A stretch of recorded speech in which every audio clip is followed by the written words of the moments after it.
It's time for more Ring of Fire 3. Oh my god. Okay, let's start again. We're just gonna start from here. We're just gonna start from here. Froman tipped $41.20. Froman, thank you very much for all of your donations to the tournament. Much appreciated. On that note, guys, welcome to OnlyBans. I am Grathrang. Do we want this scoreboard here? I don't think we want this scoreboard here. Kajap. We do not need it. Thank you very much. That gets us to $1,600 in the prize pool. That's sick. Thank you very much. And we are here casting the last game in the round of 32 to be played, which was Adam versus Ben Goody. I will grab our players' elos right now.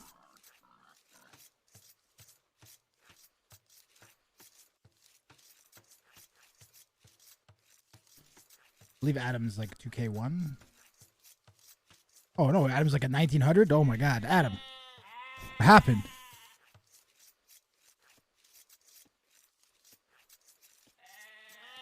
And Goody should be like a 1400, I think. Ben Goody. Unless Ben Goody's better than I realized. Ben Goody's like a 1700. Ooh.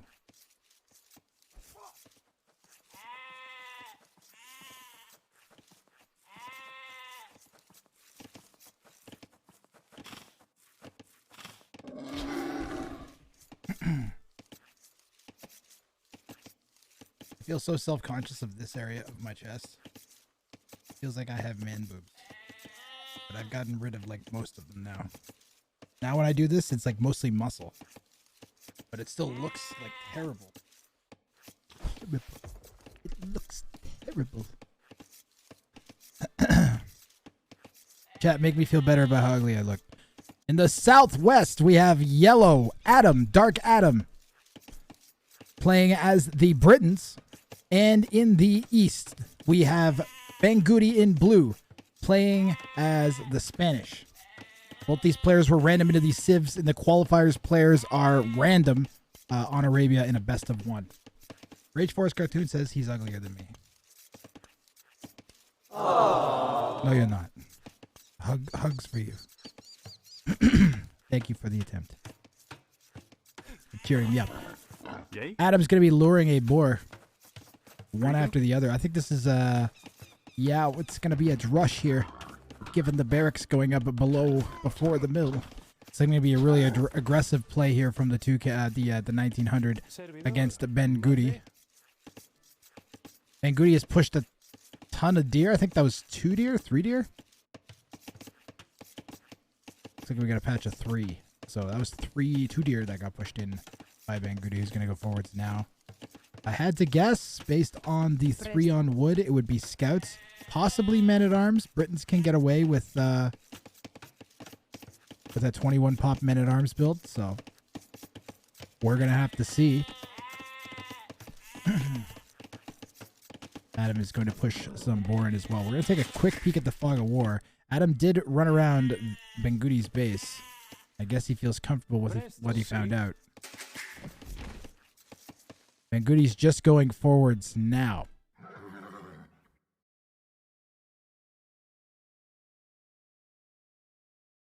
Guys, if my voice is too loud or too quiet, especially if you are not using Better Twitch TV's audio compressor, if you're just regular audio, please let me know, especially compared to other streams.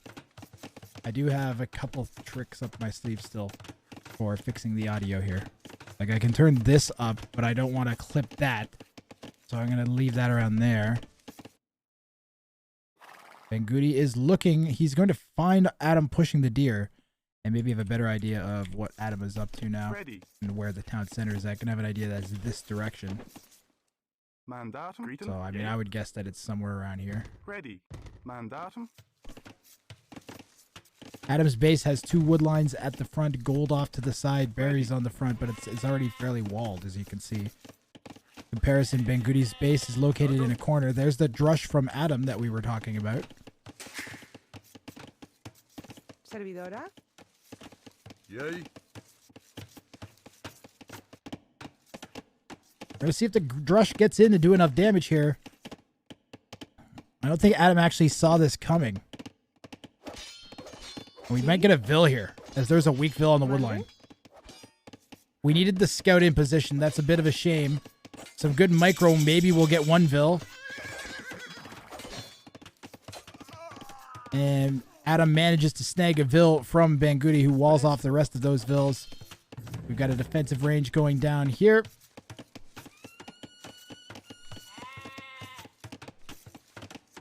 So the Drush has done some damage already. Adam is actually 5 Vils up with the later feudal click up time. So that'll be. I say that it's not actually 5 Vils because of the feudal age, but we are going up with 5 more villagers compared to what Bangudi had when they clicked up, which means more resources gathered during that big long idle period.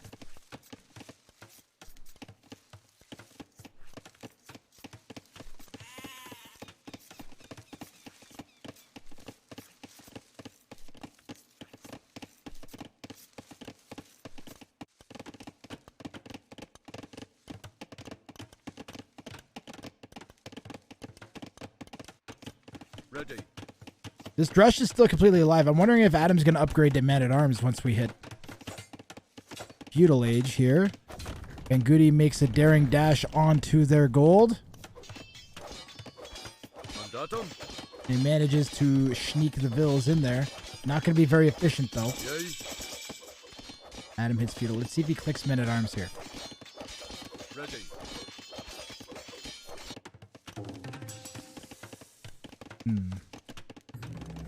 Ooh, we're going to have towers. Yip Yip with the subscription.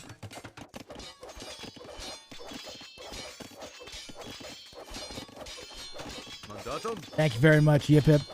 Everything's actually up on YouTube, and I recommend watching the highlights instead of the VODs, actually. Not sure what happened here, but we lost that forward scout. And it looks like Bangudi had to abandon that tower with the one villager tower. Now the tower on the berries could be good. Let's look at the scouting. We know that the berries are there.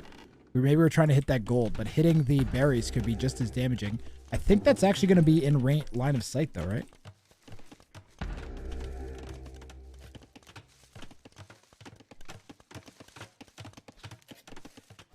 Cannot see that. Grayton? Just out of Adam's line of sight. Yip Yip, thanks again for the sub. 8 months in a row. Mande. Presta. Relatively close game. I'm not crazy about this tower, but I also don't hate it. My main issue is it's too late. Now, it might help us break in. How useful is that going to be, though? We're still going to have to dive this TC.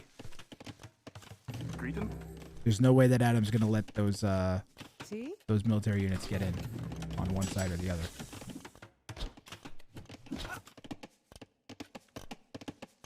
Your wedding was better than getting slapped by Joey. I would imagine that. Yip Yip.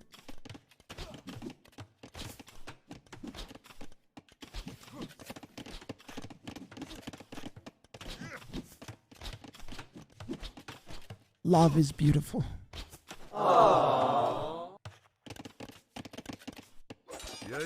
The Drush gets in. Imagine if these were Men-at-Arms. I think Men-at-Arms would have paid off long ago here for Adam. I guess he saw the archery range and thought, nah. And yet we continue to get value out of this Drush. That's the second villager this Drush has killed. Really well played by Adam here.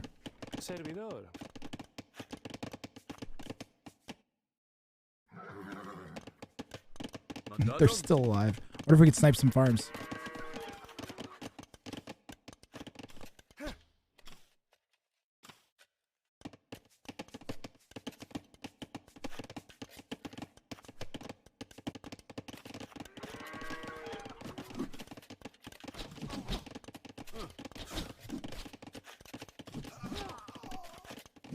Wow. Well played by Adam to push back this offensive from Bangudi in the north. Had a batch of archers and skirms ready and sitting waiting for the Briton. They should have. Why did we stop pushing here again? We don't want to try and dive that? Perhaps? Feeling the need to try and pressure the gold. What do you do against the Spanish from here? I mean, why are we XDing? Is that because of the Spanish archers? Or was that because of the Drush finally dying? Oh god, I clicked way back. Oh, he did snipe a farm with them. Oh my goodness. Adam, that's ridiculous. This Drush got so much value. It got 2 villagers and a farm. Plus all of that idle time. What a ridiculous Drush from Adam. In comparison, this tower took out like 175 food. It's like 1 deer worth of food.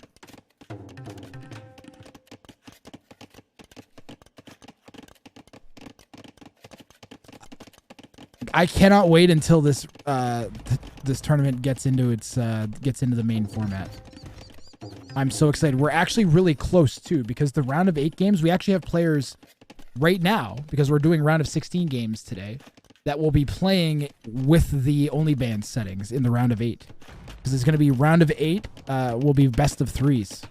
And then those winners, the winners of the round of 8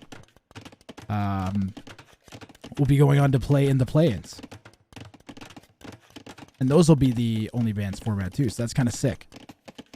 And the play-ins are all basically $25 games. Because you win those, you're in the tournament, you get $25 at least, I think, guaranteed on how I think we're going to break the... I can't say for sure. I'd have to look. I think it's going to be something like that. We're trying to make it so that all the 32 qualified players will get, like, I think, at least, like, $10, $20. I don't know how the money works out yet. We'll have to see. But that's the idea with the breakdown of cash, is everybody's going to get something.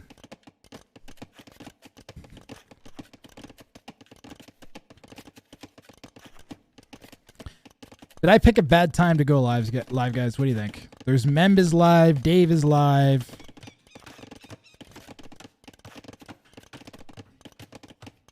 Where's the link to the Civ draft? That's not how this tournament works.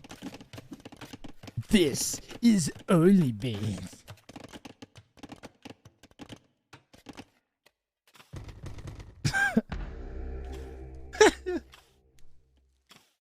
Should I have not put that in, Perils? Purge, how you doing? Look at what Banguri's doing. Look at it. Look at it. What is he doing?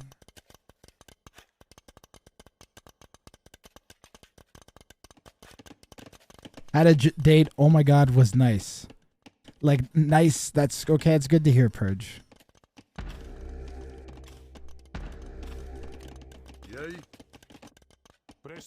I myself am seeing a lady later today, hopefully. You enjoy watching me more, though? You so sexy. Yo, I'm getting there, bro. Seeing these arms now? Look at this thing. Look, there's actual... Look at that! What? Bro, rowing. I'm telling you, rowing. 1 month of rowing. I'm telling you. Rowing. Ladies, any women who are watching, make your men do rowing. It's fucking ridiculous. It's literally like it's a rowing. Rowing. it's a heck. And push-ups and sit-ups, I guess. Man, what else does it help with? Well, cardio, so. But like, that's, I don't know, it's just cardio. Those knights had such a short lifespan. They ran from here and then died and did no DPS. This one's gonna die too. Goodbye.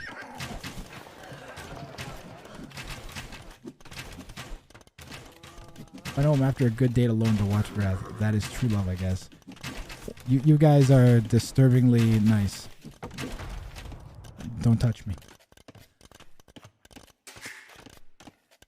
How many nights we got? Did we learn our lesson yet? Do we have +2? No, we don't even have our... Wait. There we go. We have +2. Okay. You touched me. Touch rating is 16 out of 10. Purge chat made the chat uncomfortable. Yeah, good job, Purgy. What did I just say? You didn't listen. You didn't listen. Now Nightbot is all upset at you because you don't understand what boundaries are. Boundaries are important, Purge. Let me tell you. Don't get me fucking started on boundaries. Oh my god. You know who doesn't have boundaries? These archers. They're all up inside of Ben Goody's base, touching his shit, and he has no choice. Do you think Ben Goody's happy about this situation? Do you think he wants this to be happening? No, and you know what? There's nothing he can do because he's had his boundaries crossed. That's just what it is. The sad part is, like, YouTube is going to be enjoying this. I think more than Twitch. That we may actually have a portion of the video that will get more YouTube views than there were Twitch views. That's kind of like making me happy a little bit, actually, that my YouTube is being moderately. My YouTube's not horrible anymore. Welcome to YouTube content. It will live forever. Every turn of my cast from now on is going on YouTube. YouTube. Did I say it enough?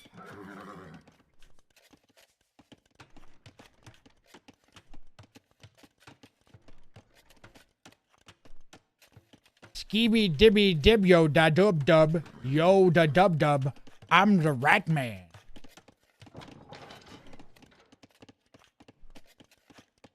You want drugs, Barry? No. You're one of your Twitch people paid their channel points to say that. And then you told me I had to say it or you'd fire me. And now I have to watch these archers and these skirms try to take out these crossbows.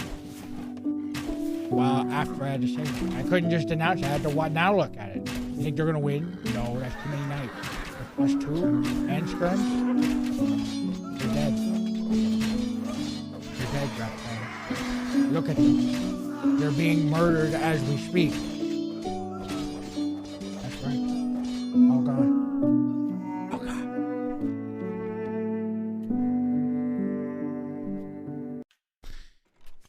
Monday. Bangudi clears up the archers in his base and stabilizes. Adam has added a second town center. I'm scratching my head. It's pretty good. I scratched it more than I needed to because I started talking about scratching it. Bruh. 10 knights and 9 skirms to the 28 crossbows of Adam. Mandatum. We can get a second clear. Bangudi might be able to pull off a win here. On top of the hill, though. And the extra range from the Britain archers. I think we need elite skirm. Skirms and knights this stage of the game are really, really tough. Like, you don't really want to be making extra skirms than the ones you made in Feudal Age. I think you pretty much just want, like, to make tons and tons of knights. And then try and encircle archers and just overwhelm. The other thing is, like, we don't need to hit... If you can't win this fight, go somewhere else. There's a whole other economy you could be attacking with these knights. I don't know. We are continuing to make them. We've got 4 knights in queue. We're adding 2 more stables. Where is the... What is the... This... We already have... So we have... What? We're 2 stables? What's going on here? We're 2 stables and we're adding 2 more. There will be 4 stable knights. We've got a lot of gold in the bank. I think that's Bangudi's rationale here. Is let's get these knights out on the field. Adam's going to click up. He's got 2,000 gold.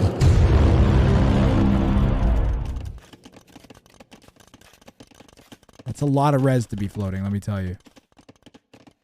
Adam. If you're watching this, go back and watch the last 5 minutes of this game, and then use that, because that's why you're 1900 and not 2K3.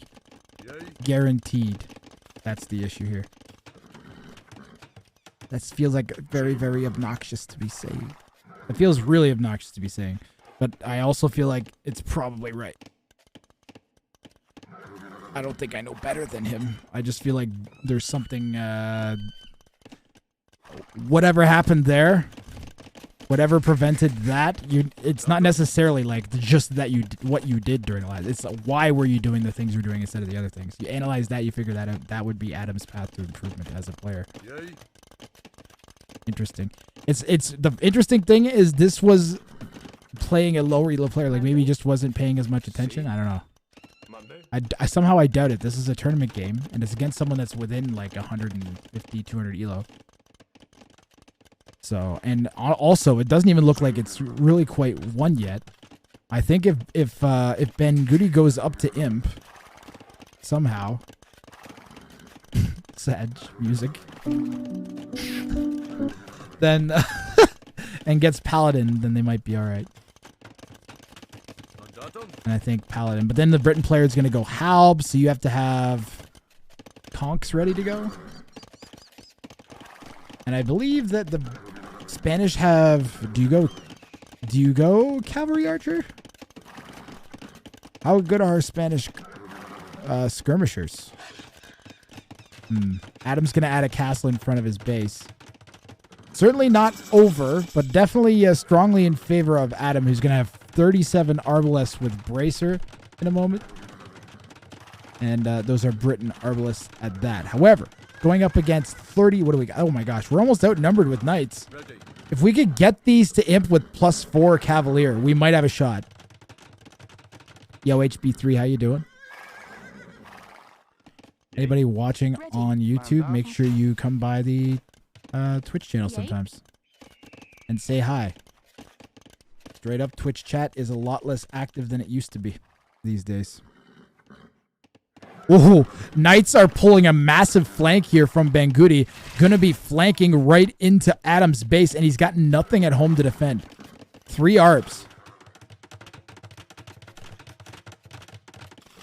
And this could do a ton of damage. We might lose half of our eco. I'm not sure how much it's gonna matter to Adam. He's got 50 ARBs, and there's not much that Bangudi can do about it. What's Bangudi doing back at home? Trying to save up for Imp, almost there. So I think the idea is let's do some damage with these Knights while we can.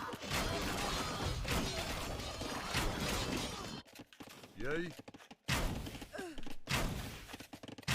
How fast is this house going to die, this massive archers?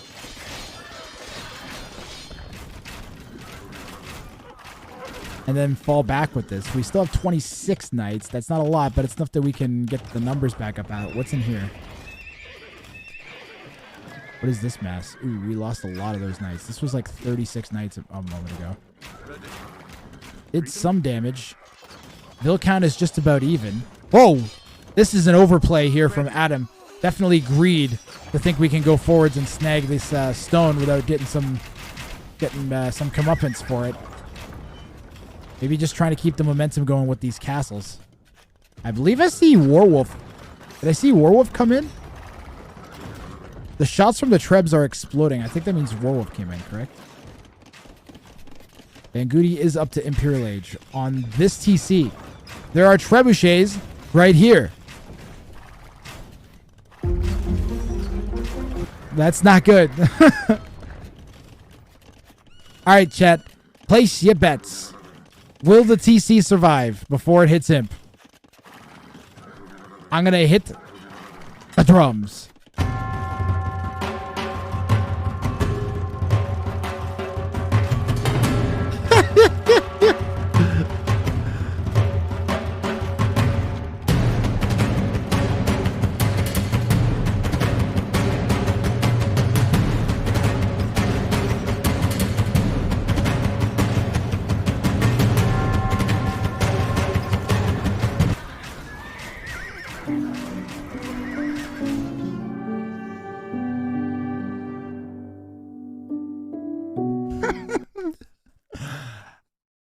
Adam's going to take the GG.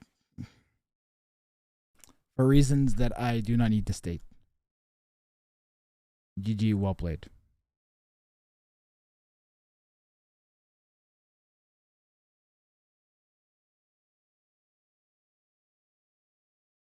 I'm thinking at the moment.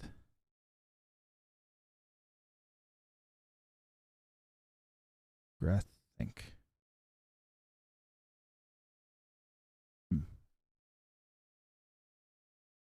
Wow. Wow. All right, Adam, what are you doing? What are you doing at this point? What is this? I gotta know. What is this spike?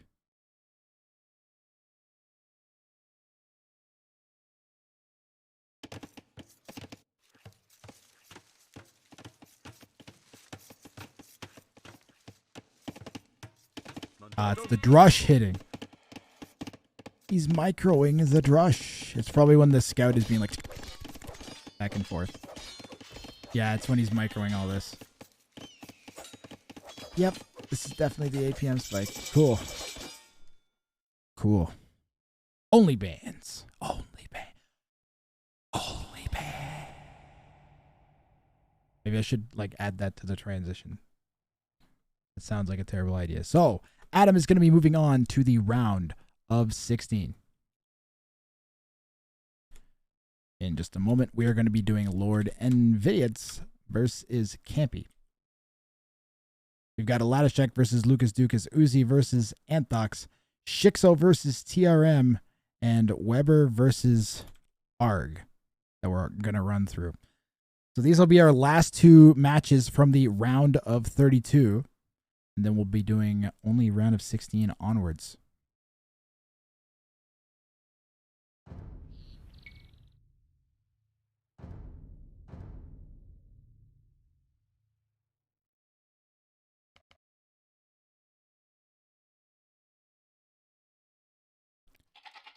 Lord Nvidiot's versus Campy.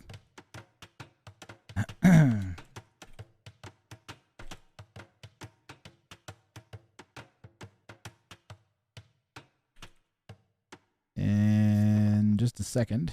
There we go. Get the ELO set up. Here we are on Arabia, 1v1. Lord Nvidiot's in the southwest in red, playing as the Burgundians. Campion in the northeast in blue, playing as my favorite Civ, the Berbers.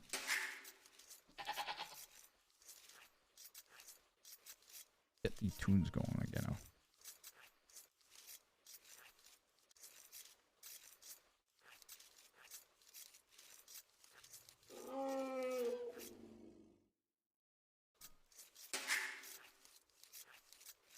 Looking at Campy, the Berber player's base, we've got berries on the front, gold in the back, main stone in the back as well, and a pretty, not terribly unwallable base. This is a little bit of a headache.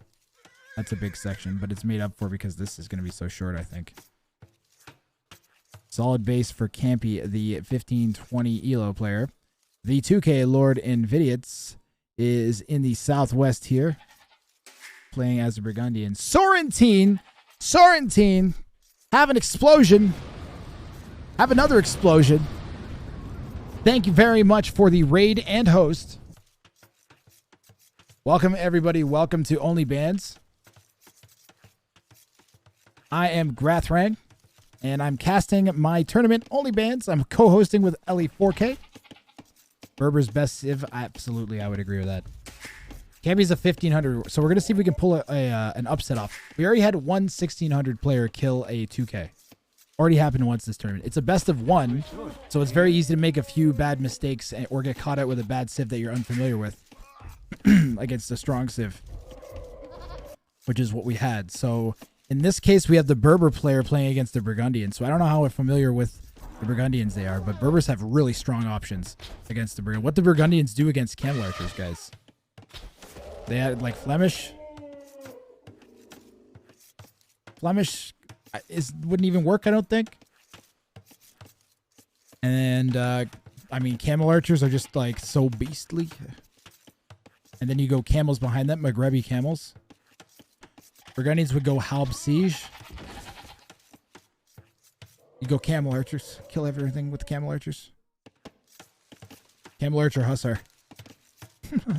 Everything dies. They raid forever. I don't know. I love the Berbers. Berbers are my babies. Pretty clean build here from Campy so far without any idle time.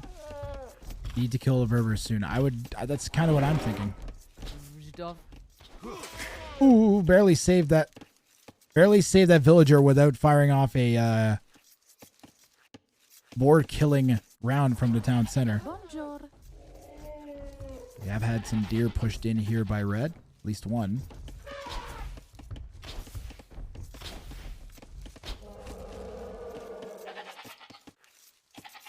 Winner of this moves on to the round of 16. This is the last round of 32 game. For the qualifiers, to be clear. The main event featuring some of the best players in Age of Empires 2 doesn't start until next Saturday. This Saturday? What day of the week is it? I'm still all messed up. I've never got my sense of the week back from friggin' COVID, man. Never got it back.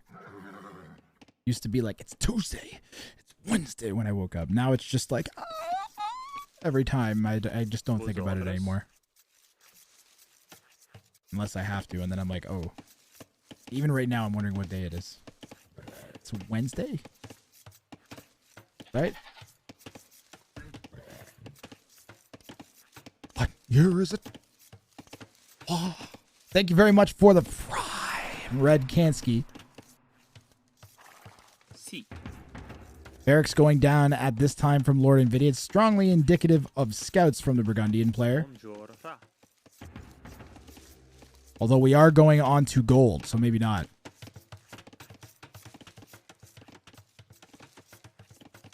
I was thought for sure it would be scouts. Eric's was a little late. I mean, this is 100% scouts. Right? Right? It's scouts, right? It's scouts, right? Right? It's scouts. Right?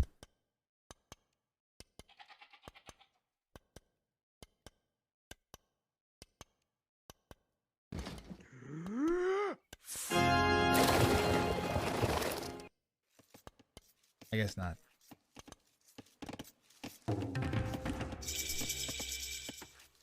Scouts are apparently dead as a concept. Just don't make scouts. How was your stream, Sorrentine?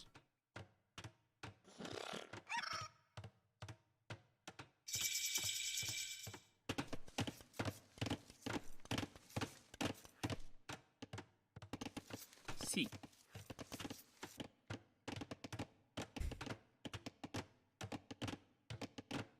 Campy killed a villager? When did Campy kill a villager? I missed that. You almost killed me while I was eating my mandarin. Thanks. You're welcome. I'm doing my job here. Oh, the men-at-arms are going to get in. No reaction from Campy here. By the way, I want to thank both of the players of this game for making the extra effort to get the game in. They had a little bit struggle with scheduling, but they both made it work. So thank you to both of them. Yeah.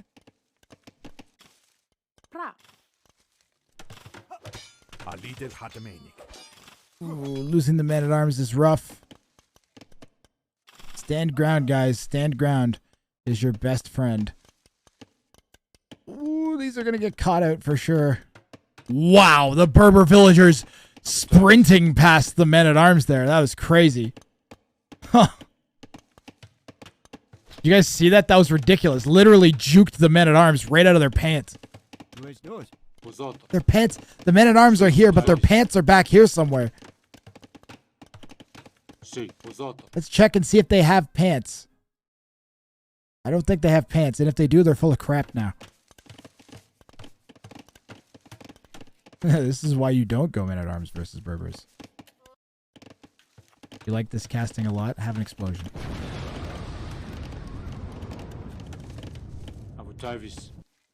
Wait till you see who signed up for the tournament, Sorrentine.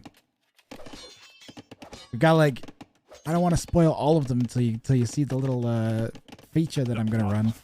But we've got like ACCM, Velez, Backed, Stout. Okay, that's it.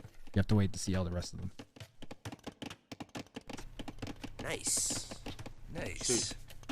Nice. There's so many. Nice. It's going to be such a good tournament. And you'll also see the concept of OnlyBans, which is that players aren't allowed to pick civs or maps. They're only allowed to ban them. And then they're randomly selected from the remaining pool. Kind of sick.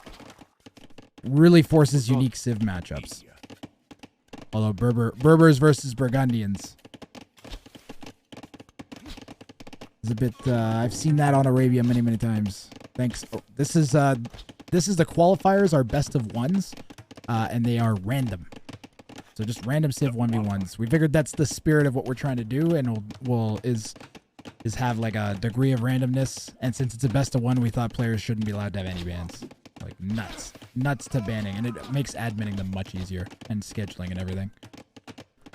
But after this, this is the last round of 32. After the round of 16, so the round of 8 games are all going to have the banning process implemented that we're using for the remainder of the tournament. We had so many people. We had 95 people sign up. I was expecting like somewhere between 30 and 40. Survivalist is in the tournament. He's in one of the 4 play-in matches. Nilly is in one of the play-in matches as well. It's kind of cool.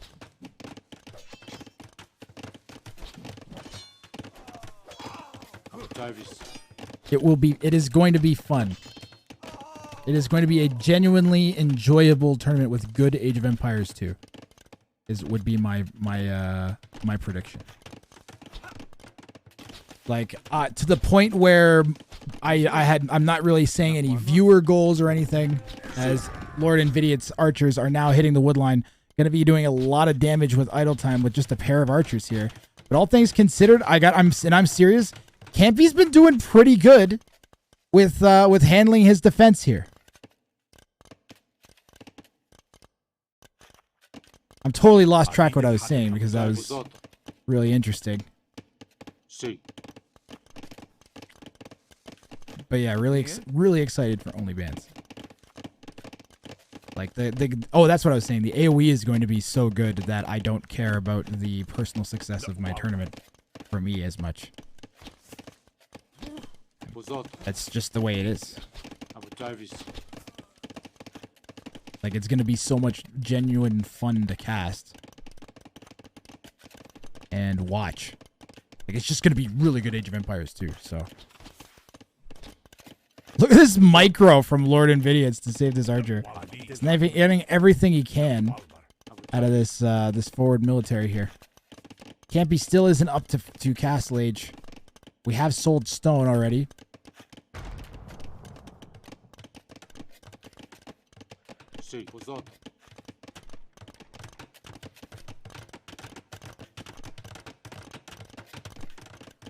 We need to buy 100 food and then idle. I think that's what yeah. That is what is happening. We're not even going to idle. We don't need to idle. It's going to work out.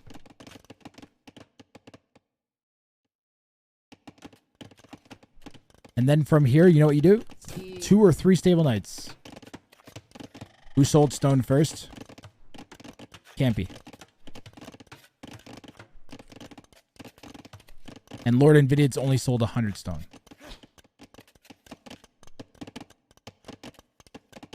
Looks like some forward archers got picked off here. Some more coming forwards from Campy. Campy has the Vil lead. Although they are going to be like a minute and 50 seconds back. I think they have a half a villager lead actually behind all of that. Despite the fact that they lost a Vil. I'm not sure how that works out. Slightly more idle time for Lord Invidiat, so maybe that's it.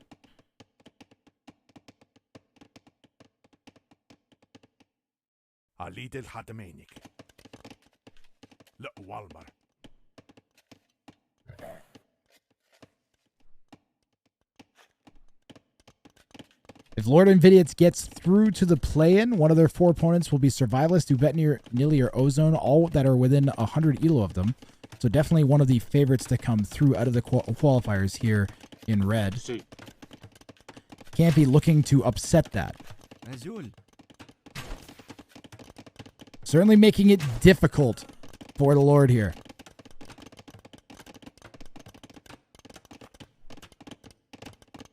We need a crossbow so bad. If this is too direct of, yeah, I was gonna say if this is like a direct path, if it had come around like this, we might have been okay. But we got 30 seconds until crossbow hits. We got nowhere to hide these villagers. Oof. Red's got to come around one way or the other. We're basically using geometry to buy us time right now. This is terrifying. The game is right here. If red goes this direction and blue doesn't react fast enough. This is open. It's open. We're going to lose Vills anyways. The crossbow and bodkin for Campy are in now, though. Worker efficiency for Campy is out the window. We also don't have any signs of any stables for like a night transition. And our archer count is 8 behind our opponents. And Lord Nvidia is currently camping this hill. Oh, my chat points out. Cha-cha points out that red actually got ballistics. Thank you. I did not notice that. That's pretty huge. I think a second town center, a ballistics and a second town center from Lord Nvidia, as well as having the military and a villager lead. Pretty serious here. Bad spot for Campy. Nice little batch of secondary archers to pick away at these exposed wood lines. Campy is not full walled yet, doesn't have a back wood line, and I think we are looking at GG here, guys. Yep, there it is. Campy calls it. Lord Nvidia is going to be moving on to the round of 16. Holy props. Look at all this damage, and we're going to repair it using flex shot. Props to Campy, who made Lord Nvidia work for it. Was this quite over? The lack of wood is pretty bad, yeah. I don't know what you do from there. Not the luckiest map spawn in the world. Very, very snowbally type spawn of a map. And it snowballed hard in favor of Lord Nvidia. GG, well played to both players. Let's look at the APM. We can compare, see just how different. Yeah, it's something very, very consistent that I'm picking up on. So it's not just that you have more APM, because I'm sure Campy could click faster. It's that you're executing the actions faster that need to be executed. Once you get above a certain elo, it stops being about are they executing the correct actions and starts being more about are they executing them quickly enough.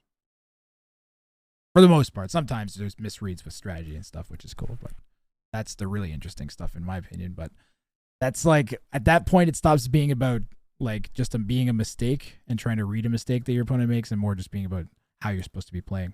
I'm going to show everybody who joined what OnlyBans is all about.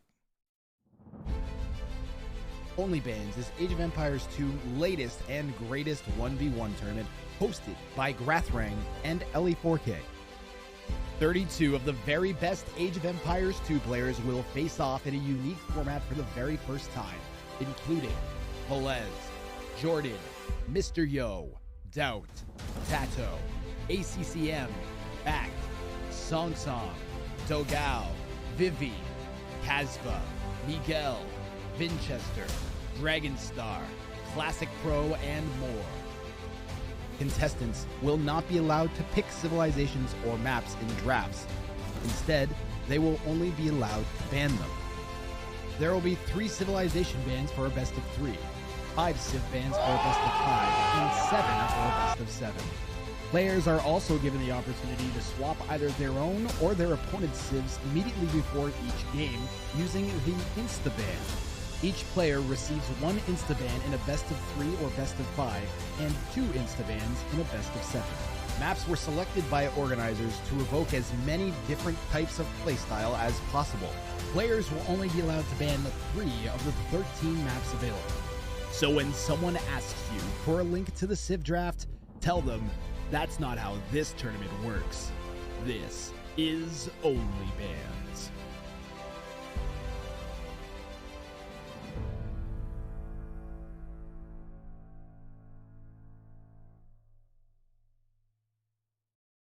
Well, if you want more OnlyBans content right now, great. You've got it, because we've got the... I said last game was the last round of 32. Nice. I was actually wrong. This is the last round of 32. Nice. This one, I forgot about this one. And then we got 3 round of 16 games right after, so that's kind of sick. In teal in the west, we're going to have Lucas Dukas playing as the Sicilians. And in red in the east, we're going to have Ladishek playing as the Teutons. I may have forgotten to adjust the ELOs. Yeah, I did. ELO R is going to be 1863 for Ladishek. And Lucas Dukas is a 1700.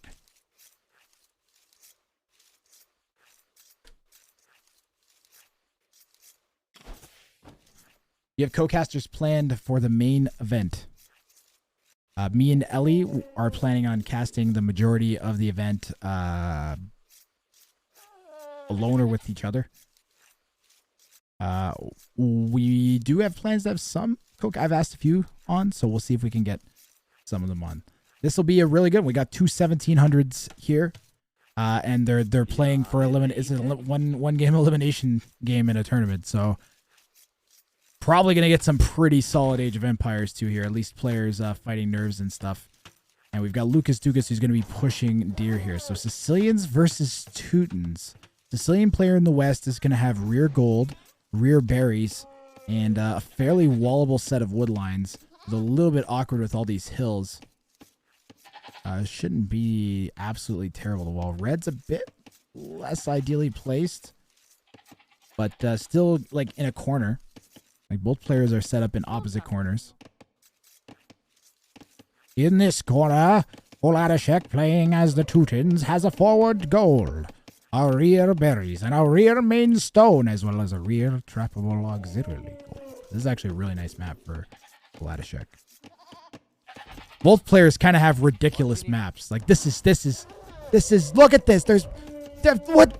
Look at this.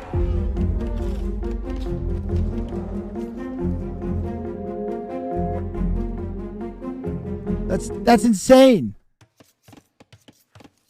Plus we got multiple oases. We got 2 oases.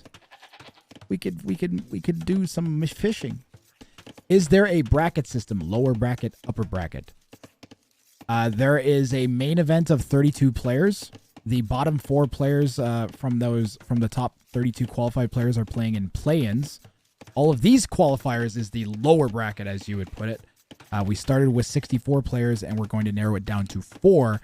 And the 4 players that we get out of the qualifiers will do play-ins against the bottom 4 ranked players, which are Nilly, Ozone, Ubetnir, and Survivalist will be in the play-ins.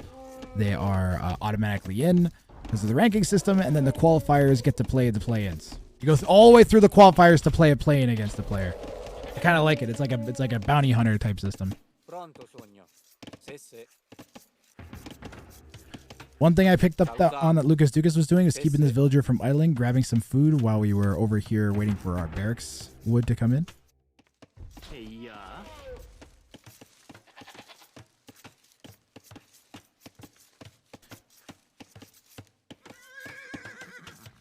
Both players taking a sniff around each other's bases with their scouts. We got a poll running. Who wins? We could run a prediction too. We should be running predictions. Screw the poll. Whoever did the poll, thank you very much. I appreciate your enthusiasm. Do /prediction. Here, I got this. Who wins this game?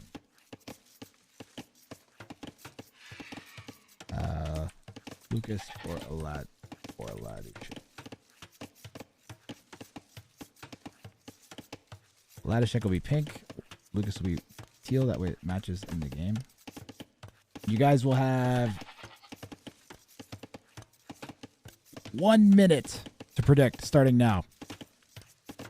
Vote. You can vote with your channel points. Use your channel points. You can win more to set off cool memes. Teal never found these.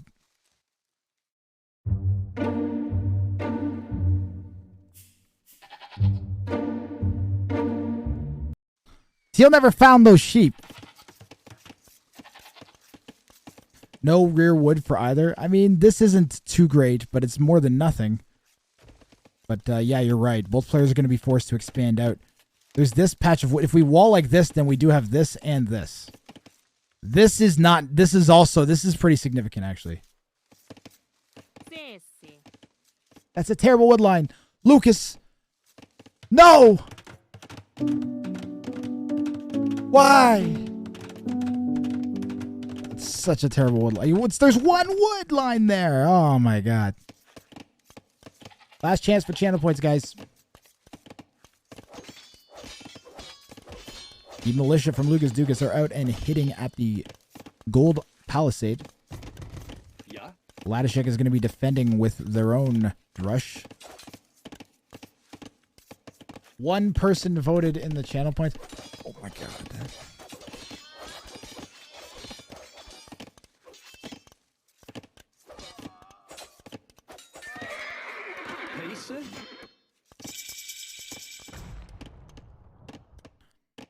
How you doing, by the way, Alba? 1 minute isn't long enough. Oh my god, I'm so hungry. My stomach's like it's trying to talk to me, guys. Why is this? Okay, we're long distancing. I see.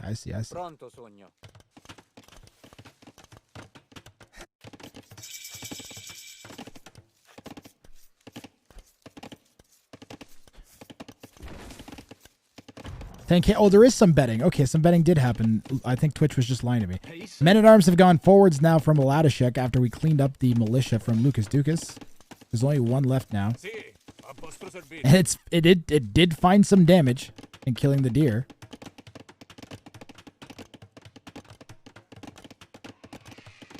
Ellie, how are you?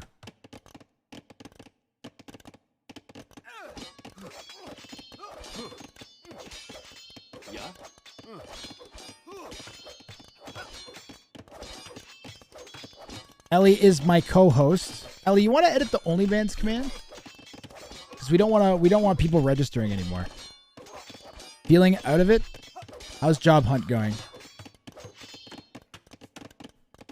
You can sit back and relax and watch me try to do as good of a job at casting as you. I'm not gonna be anywhere near as. Oh my god! Okay, well the lion's dead.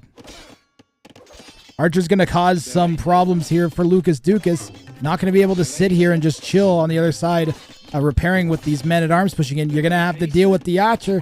We've got two Archers here from Ladishek. Lucas Dukas is going to have to try and snipe the ranged units here to keep his villagers working. Going to have to pull this, delete and pull that weak villager back.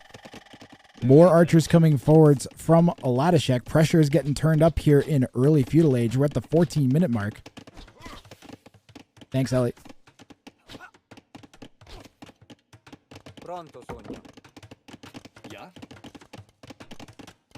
Great moderator work, Ellie. Top job right there.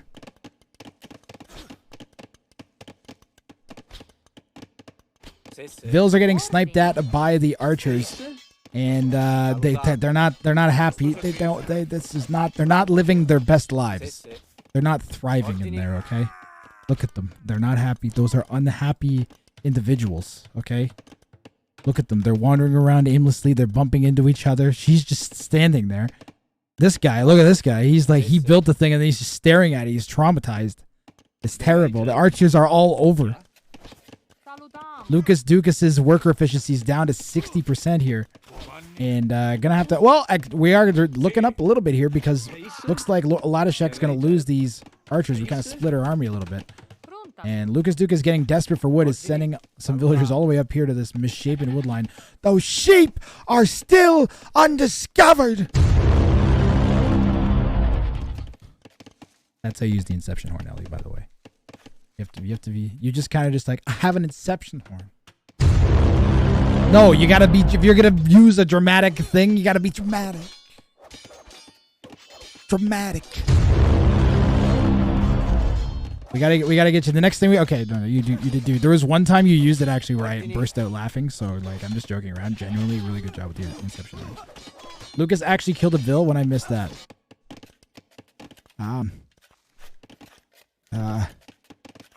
Probably while we were watching all this happen. Some Archers did go forwards at one point. I don't know what happened to them. There's skirms here. This is why you have a co-cast. I don't know, the Eco KD is 1-to-1, Alba. Ellie here, did you want a co-cast? Ellie? Ellie hears skirms appear. Oh. Ellie skirms in the chat. Who's got an Ellie skirm? I hate these things so much. I despise them. I love murdering skirms with knights, Ellie. You have no idea. It makes it so satisfying to watching them die. It's the greatest feeling. Skirmishers are my... I hate skirmishers so much. I hate them. Ellie skirm is fine, though. It's great. 2 stables going down from Aladashek. The Teuton player is going to be making a knight switch in Castle Age, as Castle Age has been clicked in. Lucas Dukas going to have to buy their way up. We've got 400 gold in the bank, 400 food. That is not an economy conducive to clicking up to Castle Age. We're going to have a little bit of rearranging of eco here. Villagers are going to repopulate farms after they idle like crazy some more. We are not going to get any damage in with these archers, I don't think.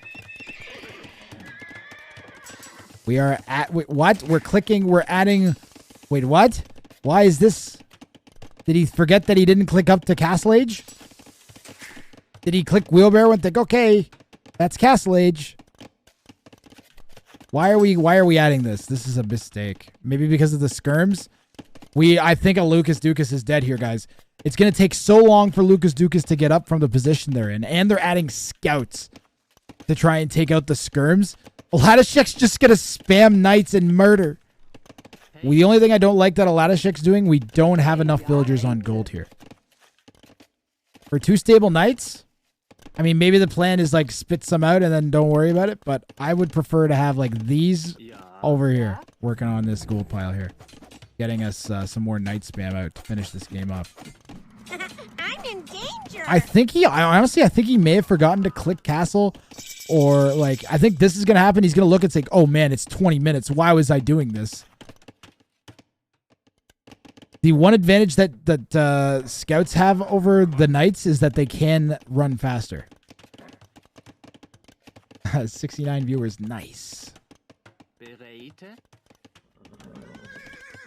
It's actually pretty good. There's like Dem with Dave and Mem Live and stuff. And thanks again to Sorrentine for the raid. Well, by the way, guys, McCausland dropped 5,000 bits earlier, and I wanted to thank him because I didn't thank him I came in during my workout stream while I had sweat in my eyes and I was like dying from rowing. I just wanted to thank him. The knight is attacking the villager diagonally through the wall. This knight has transmogrific properties and can pass through matter itself.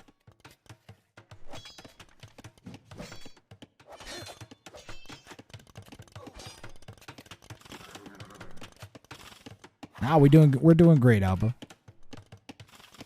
We have really good Age of Empires 2 to watch, so I'm in a pretty good mood.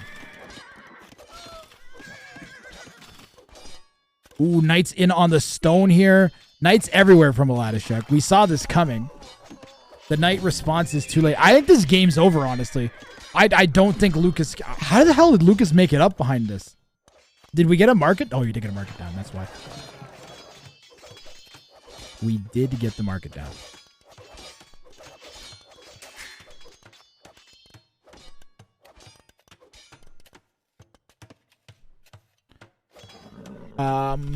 Ellie, if you're still here, do you know who these guys play? This is the last round of 32. Do you know who the winner of this goes on to play? Lucas needs to go for castle defense and hope that Aladashek lets off of the gas. Yeah, I think maybe these villagers should have been building 2 mining camps or something, but whatever. Secondary town center. Are we 1 TC all in? We're 1 TC all in from the Teuton. There were knights or something poking around the base of Aladashek, guys. I didn't see I kind of want to go back and see what happened here. Hold on. Oh, those were the scouts. The scouts they just, okay. Well, looks like they might have gotten a few bills. Could have been worse. Lucas Dukas hits castle. Toady.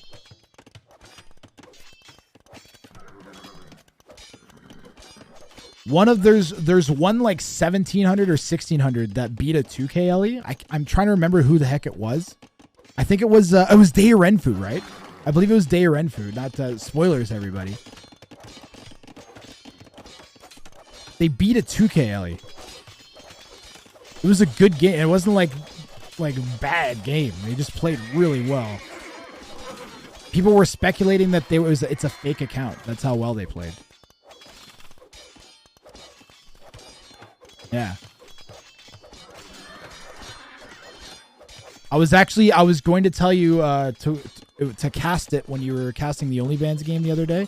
I was like, oh, you should cast. I was going to tell you should cast this game next because it's crazy. But I forgot. And now I feel bad because I just thought of it.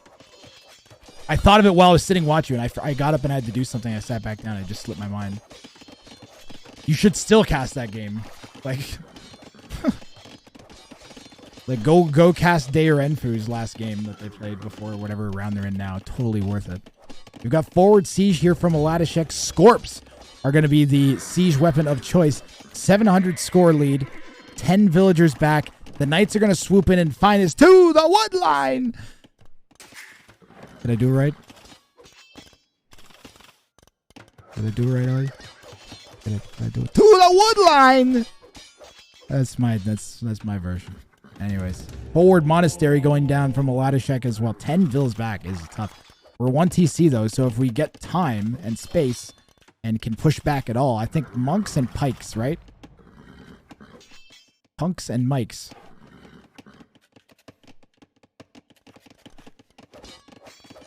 Answer said Knights would have been monks. I never would have noticed that the opponent's tunes while noticing how bad the conversion luck is. Why can't I convert anything? I still think pikes and monks is the solution. What do I know? I do know that Lucas is clinging to life here. The Sicilians take less bonus damage.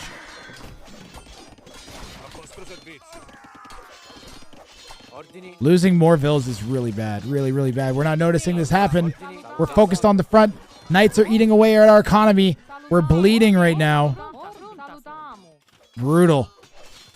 Lucas under 30 vills. This is GG. We're at the 30-minute mark. There's more minutes than villagers for Lucas. We're averaging less than a vill production a minute now as a result of all the death. That's not good. I don't even know what you do in Lucas's position. I think the game's just over. This was a close elo matchup too, right? Yeah, it's like within 150 elo. That's not something that you might see on the ladder in terms of elo spread. But definitely going rough for Lucas Dukas here. We need pikes badly. The other thing is that the Knights get extra melee damage. Like, how the hell do you stop the Teutons? What do you do? For real. Once they get into this snowbally, what do you even do? What are you supposed to be doing to stop this and buy yourself time? The answer has to be to just spam so many pikes, right? Because you still do get the bonus. Then you just add Scorps, you add Mangoes. He adds Teutonic Knights, then you're totally dead. He only needs to add like 2. Teutonic Knight kills so many pikes.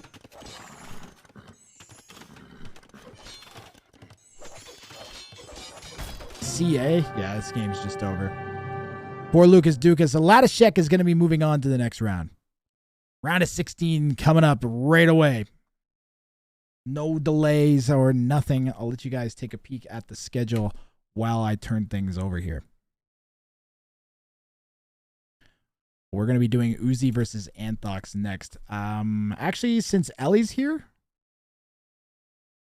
why don't I save that one? Because she already knows how the results of that one went. And we'll move one of the other ones up. Let's do Weber versus Arg.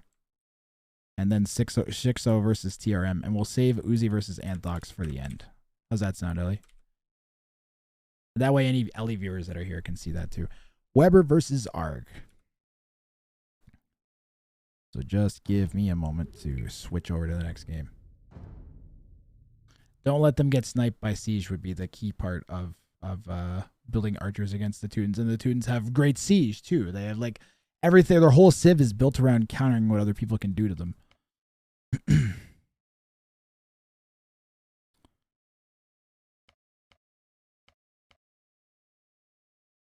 All right, Weber versus Arg. Let's go, guys. More OnlyBans right now. Arg, yeah, we'll stick with the blue, but I think I'm going to change Weber to, let's go with red. There we go. So Arg in the west is going to be playing as the Italians in blue. Looking at Arg's base, we've got rear berries and a forward gold. It's going to be a 3 woodline Arabia. And one of these has an oasis. Ew. In the east, Weber playing as the Poles in red has a forward berries behind a woodline. Main gold on the back. Main stone too. The way that the map is suggesting it be walled gives him a giant steaming, throbbing woodline in his backside. Kappa Pride.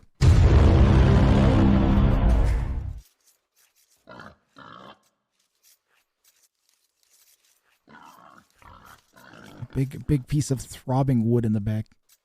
Elo updates. Thank you for reminding me. Arg is a 2046.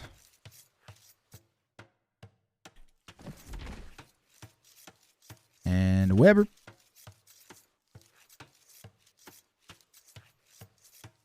Weber. Give me the Weber. Weber's up there too. Weber's a 1780. Wait. 1760. It says 1759, but I'm going to change it to 69. Nobody can stop me. This is an oasis wood, but it's actually not horrible. Which is kind of nice. 4 on wood for the pole. Italian player is going to be 4 to woodish as well. Yeah, we're going to be 4 to wood as the Italian too. And we do have 1 like extra gold in the back here. Reds are kind of located to the north. We are TCing that board to death. It is no more. It has stopped being. It is deceased. It is dead. It is gone. It's that guy, which he just did the garrison thing. Oh, you're supposed to. He does the thing that I do. Aw. Italian player gets 3 pawns. He should go water. That seems like not a good idea. Does he actually have 3 pawns? Oh my god, that's so much. Wait. You could mill here. You could mill here and get deer and fish. Pog. You could mill here and get deer and fish. That's actually worth it. Wow. I wonder if Arg does this. All right, if Arg, here's what I'll do, Chad. Here's what I'll do. If Arg puts a mill and gets fish from this, any amount of fish from these poor little tiny little box turtles, they're so cute. Aww. Look at him go. Look at him go. He's so cute. Look at him go. He's swimming around. He's so if any one of them eat those turtles, then I will accept that, and I will gift this up. Prediction result is Ladishek. Thank you very much. Mods.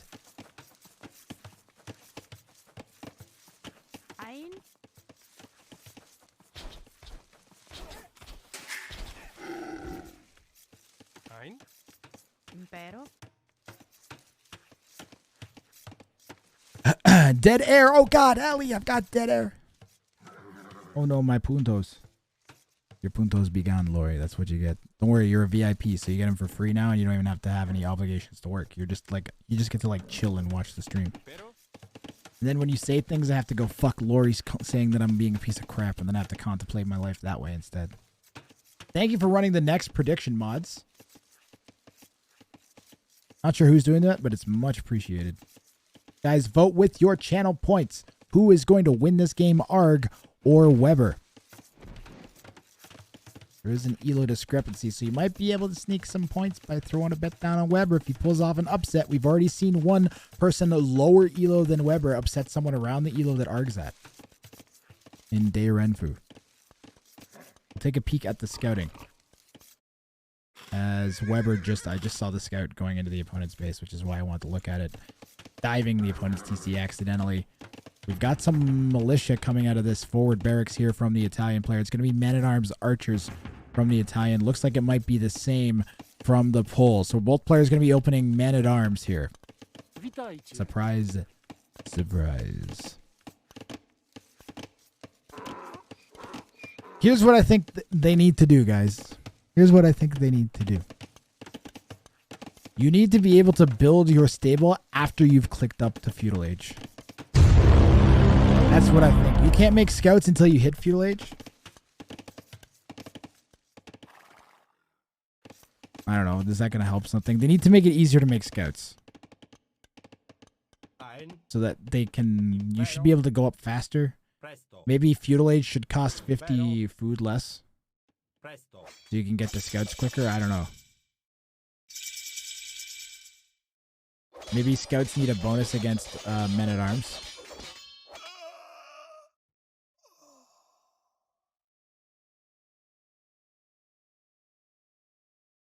I don't know, Beyond Violet. It says you bet.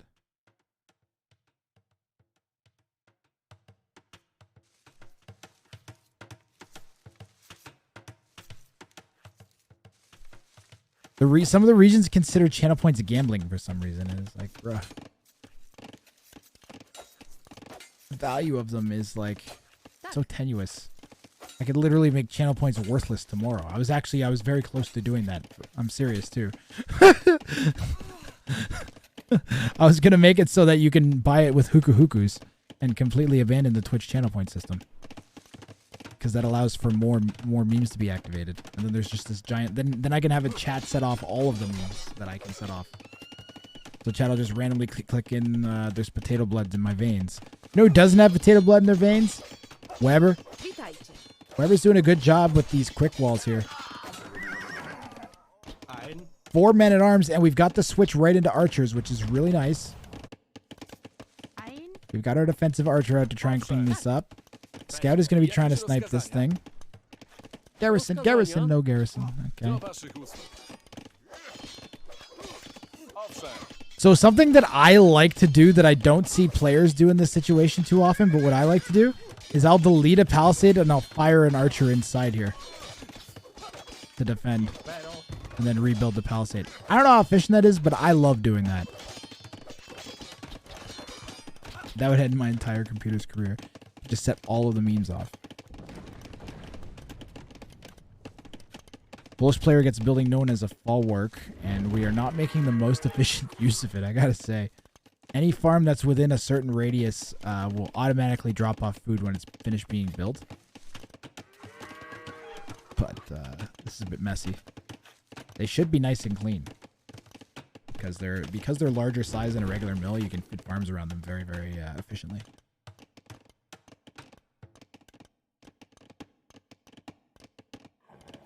The radius is 4 tiles, so you get 1 farm. You get a farm and a bit. Tinnitus is really bad. Weber has successfully defended against the men-at-arms here. The follow-up from Arg is... Honestly, it's not been the greatest. But I don't think his intention is to follow this up super strong. We've already got a villager. We've definitely got some idle time out of Weber.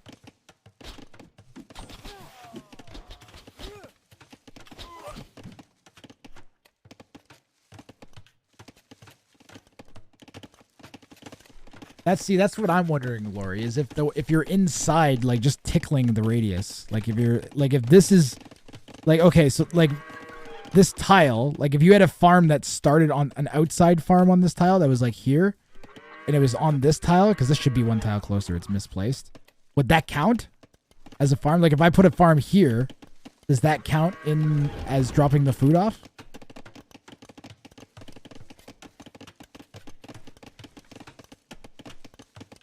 That's what I'm unsure of.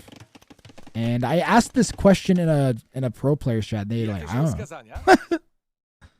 The entire farm has to be inside the box. That's rigged. Grath rigged. That is so Grath rigged. We need a tower now. We need a tower. Give me the tower. Oh, we need a tower. Put a tower on the hill. Put a tower on the hill. If you put a tower on the hill, then it will be good. Tower on the hill. We need a tower on the hill. We need a tower on the hill. We need a tower on the hill. Maybe we don't.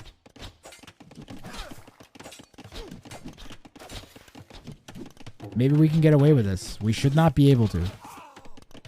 This is not a thing that should be gotten away with. On the other hand, we are pressuring the opponent at the same time. Weber is in Arg's base. Arg has army to defend, however. 2 ranges of skirms to defend this. It's going to be an extended feudal age for sure. Maybe not. Weber's trying to get up to castle age behind this. We need a tower on the hill. We need a tower on the hill. Maybe Weber doesn't want a tower. I feel like as an archer civ, you almost never want to build a tower if you can avoid it.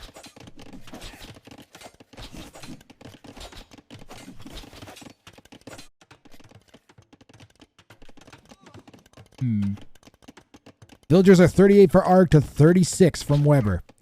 Arg, maybe you should just dive. Yeah, now it's too late. Yeah, you can see it entering his brain. Maybe I will just dive, get value out of these. But no, Weber's done a really good job of walling this out. It's got to be really frustrating for Arg. However, we've lost our forward. Archer count for Weber is 1 right now versus 9 from Arg, which are spread out a little bit, to be fair. We do have a trapped wood line, 2 trapped wood lines actually, and this has even got a good portion of takeable wood before archers would be able to range it. Or crossbows. Looking really good for Weber, all things considered, all this pressure and everything.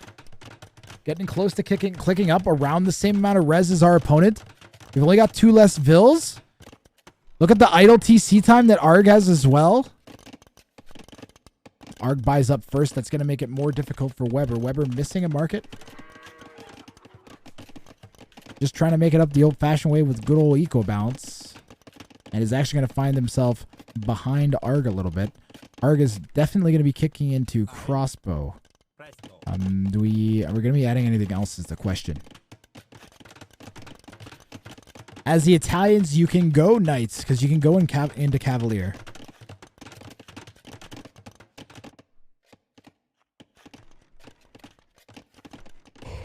Really good game so far.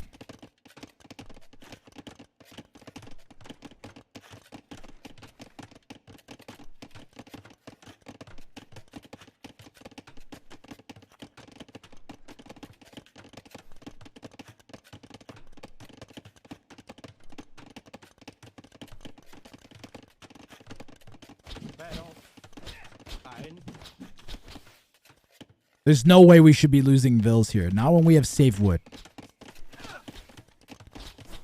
Both players up to castle age. Arg's going to be up a minute faster and have 1 less vill.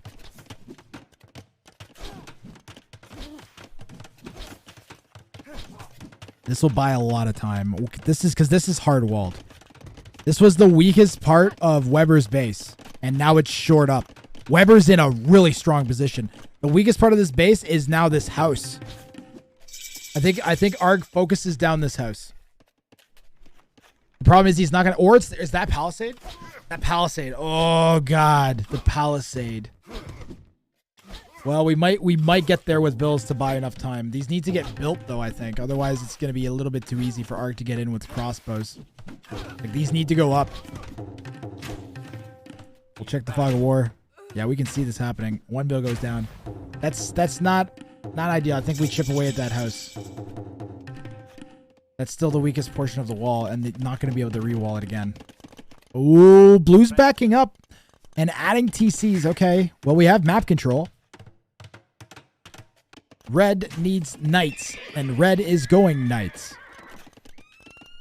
We've got bloodlines. We're picking up +2.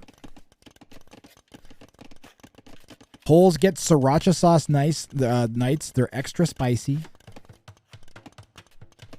Is he backing that booty up? He's not backing that booty up, Ellie. He's presenting the booty. In fact, he's walking into the town center with his booty raised, brandishing it in a provocative manner.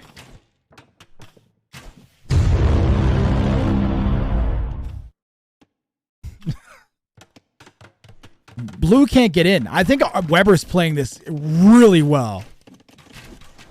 Weber is playing this. The only thing that Weber's really doing is throwing away some villagers. Maybe they shouldn't be, but I'm loving the 2 stable knights play with the Defensive mangoes.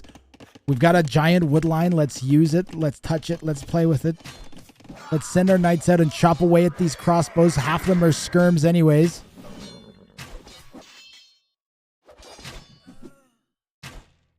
The skirms are like meat shielding the archers. Oh, look at this attack move micro.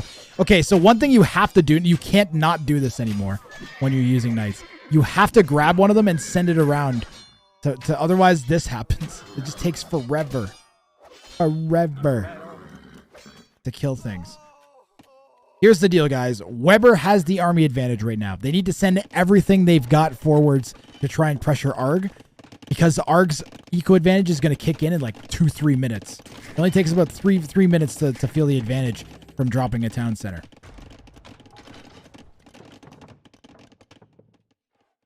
So what we need to do is go and clear this army up again, break in, and start raiding with knights. This needs to happen ASAP. We need a nice mango shot here. Hit the monk. Hit the monk.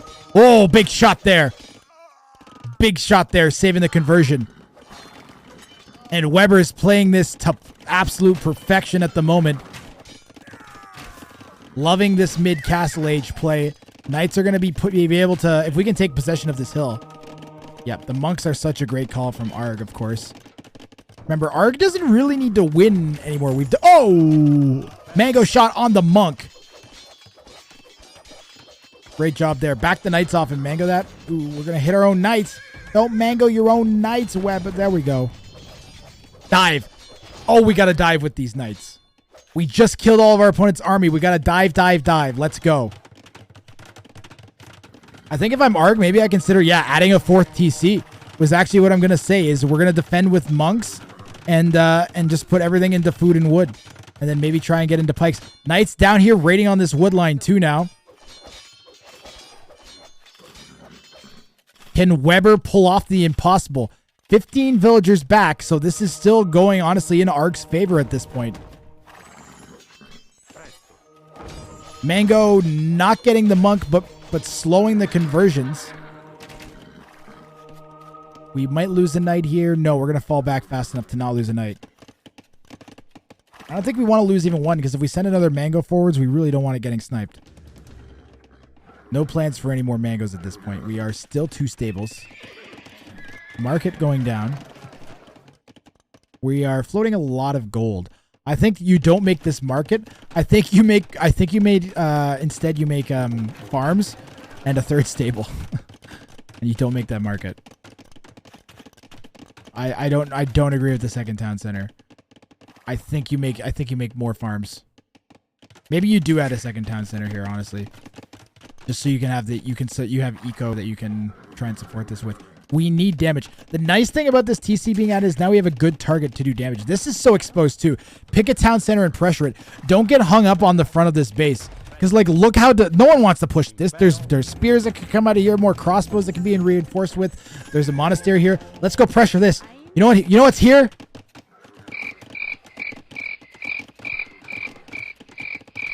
Nothing. There's nothing there. Go attack that. We know about that too. We've already been raiding down there. Like, we know this is here. We know it's open.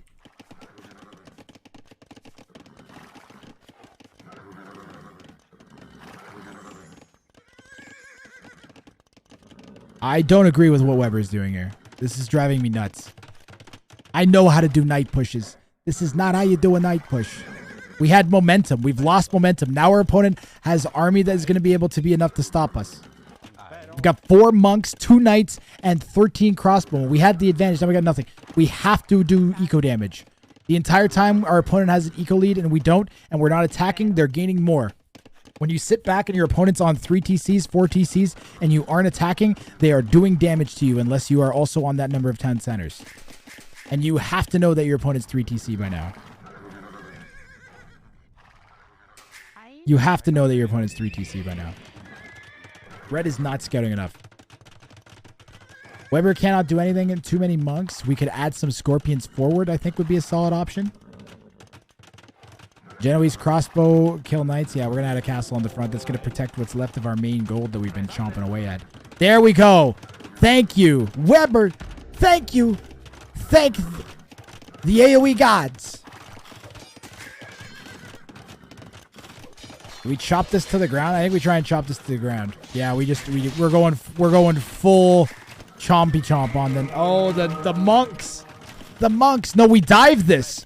We win this fight so easily. Oh, God. Even with 4 conversions, you win that fight. Even with 4 conversions, you win that fight. Dive that, man. Okay, well, we can swing around up here. Let's see if Red's found out about this yet. Still haven't found out about this. If we're just going to try and find damage, and we're going to find it, like, just sitting on the outside. Where's Arg's Imp TC? Is it this one? Oh, my God. Oh! Oh, PogChamp!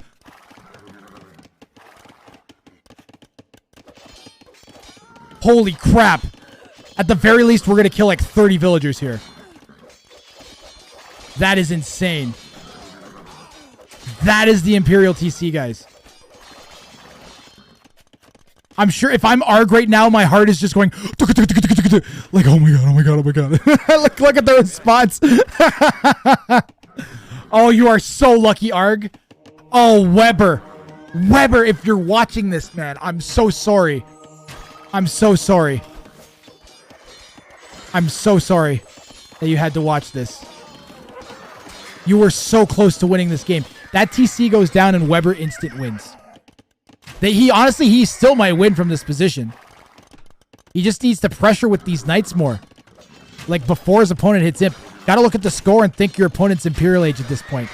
We don't even need to dive here. We have 2 exposed town centers. Why did we not kill this TC? Man. Oh, if you're Weber, you gotta be kicking yourself so hard right now. You had the win right there. Oh, we're raiding this so hard. Look at the Vil count. That's plummeted. That's why Weber wasn't focused on this. He's too busy raiding the heck out of the southern eco of Arg. Arg's going to have to make Arbalests happen here. So we've got 24 Arbs. We've only got 2 Genoese crossbows. So I think we prioritize Arbalest.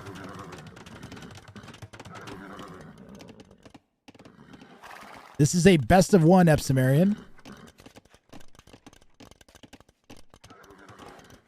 These are qualifiers for the main event. Main event is going to be best of 3s up until I think it's the round of 16 or 8. Then it's best of 5s, and then semis and finals are best of 7s.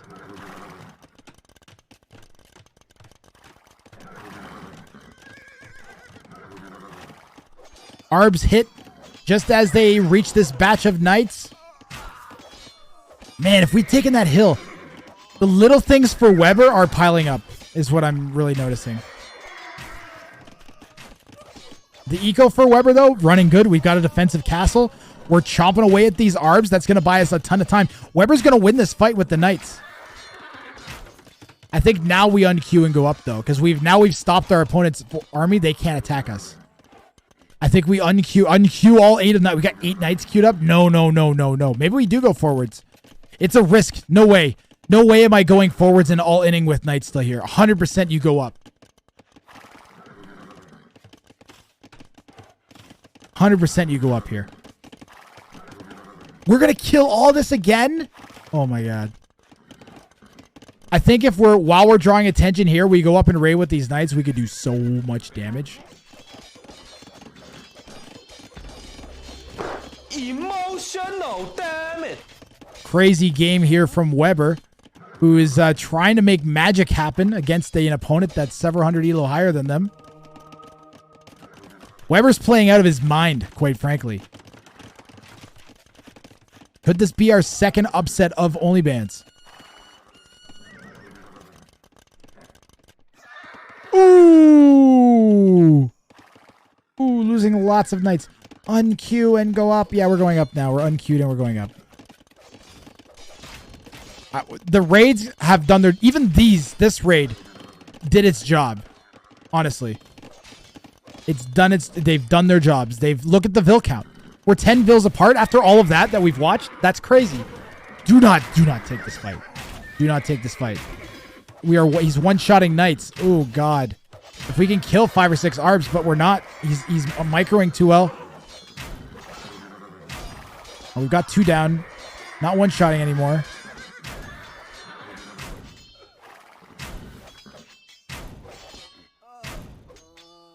Yeah, red actually is going to win that fight. Crazy. More damage to be found right there, too. Red's going to... If I'm red, I back off, get my +4, and just keep piling it on.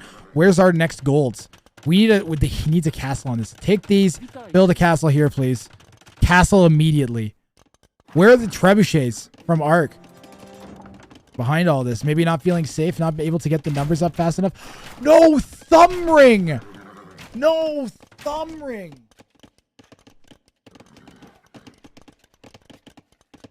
I was wondering why he was losing those fights. Thumb ring, no thumb ring was just death. That may actually cost Arg the game here. So remembering it now might win him the game. If Arg comes back, Arg needs to fall back with the knights. Yeah. Because these are just gonna shred. So we gotta go. Oh, those are some risky. We build a castle. We got 1,200 stone. Build a castle, please. Oh, these are all gonna die. Run, run, run. Need to get these garrisoned up in healing or monks or something. There we go. This is way too late. Way too late. We did not use this time properly. We did not use the time that we bought for ourselves properly to get that. If these archers go just a little bit, I'm turning on Fog of War. If they go just a little bit this direction, they're gonna pick up on this castle. They're getting hung up on this outpost. Are they gonna shoot at the barracks next? We're gonna find the mining camp. If we go west, we're gonna run into the castle too late. We might still be able to snipe that castle. I think it's too late though. It's too late. The castle goes up. That's a critical castle to go up. We need a castle over here too. We have Cavalier coming in. We've got plus. We got the. Oh yeah, Poles don't get +4. They don't get the last armor. What they get is cheap knights, so they can make tons of them, but they don't get +4 on them. Pole player really should be considering transferring off. What do you do against giant Arb piles? Do you just go more knights?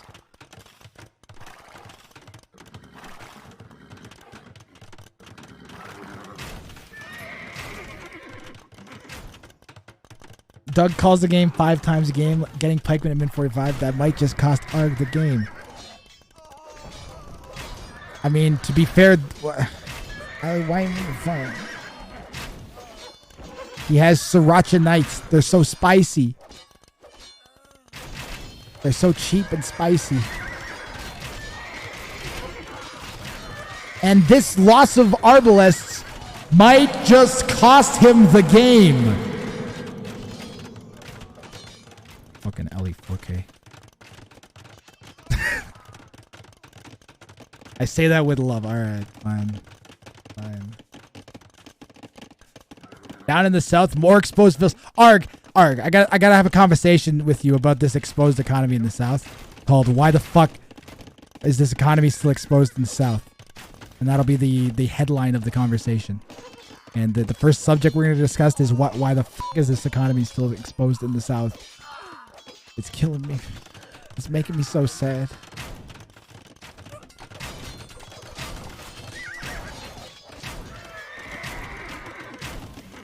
Did you say Hussar tech by Arg? Did he get Hussar? We have got Halberdiers, I'm guessing, shortly. Halberdier. We're going to be getting Halb. And Arbs. We actually don't need the Halbs too imminently because we have the Arbs behind them. How many is that? 21 Arbs sitting there? Yeah, the Obucks. What's the pierce armor of an Obuck? Not terrible? Tell me it's not terrible. It's not horrible. If we get our pierce armor upgrades, it won't be brutal. But this is a brutal fight. Yeah. Weber. This army composition is not going to get the job done. We needed siege. We need onagers, I think. I think onagers is the play here for Weber. Our opponent doesn't have any mobility right now. Some raiding on the left here. Doing some more damage. Weber has the villager lead. But this fight in the center, guys. The fight in the center looks so bad for Weber. I don't see a way of Weber taking this fight in a good way. Bombard cannon gets sniped. Wait, how did that bombard go down? Hold on a second. How did that bombard go down? What happened here? Did the trebuchet snipe the bombard cannon?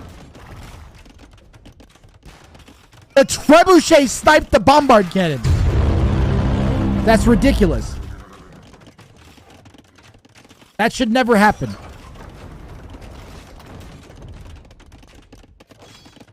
We've still got pressure in the west here. Are going to be getting a little hemmed in, but has more gold to be able to expand into still. Definitely owns part of the map here, and the push from in the center looks like it's going to go in Arg's favor. It really does. Look, we keep sniping things with our trebuchet. It might not. This is a questionable fight. This is a very questionable fight. This fight is not. This is a This was not. That is not. That was a question. That was a questionable fight. That was a questionable fight. At best.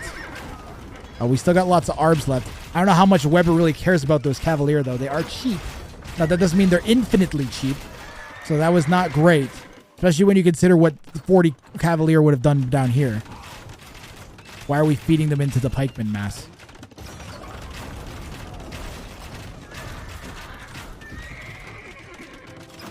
A lot going on in here in the center here. Weber trying to counter Treb. There's a bombard cannon. They get sniped.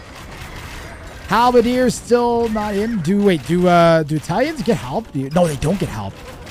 Italians don't get help. They're expected to use their anti-knight bonus. How many Genoese do we got? We got like 2 Genoese mixed in there. That's it. This is a hell of a hold in the center from Weber, quite honestly. It looked really bad. It's full skirm to play here from the Poles. Where's the LE4K skirms now? How many ranges do we got? We got like 6 ranges pumping skirms. We're missing the last armor. Okay, so looks like the Poles missed the last armor on the skirmishers. It's not great. That's not great. So they missed last armor. Is there anything they do get last armor on? What the hell do you do? They need siege. Honestly, if all of your units lack their last armor and you're against ARBs, you need siege. You need something. Capped rams, like siege on. You need something to tank the arbalist shots or you're gonna die. Like you just will.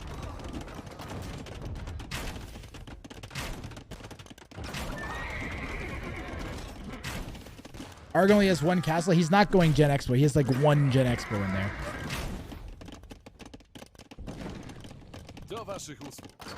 Weber's done an amazing job of his hold. Winged Hussar. Winged Hussar is going to come in from Weber. Now, Winged Hussars get an anti... what are they called? Gunpowder unit. They get anti-gunpowder unit damage.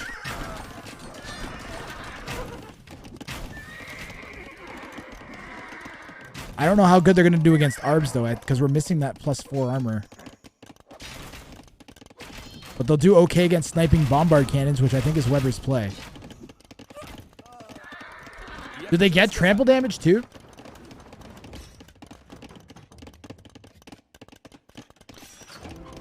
So then we've got to be Skirm Winged Hussar.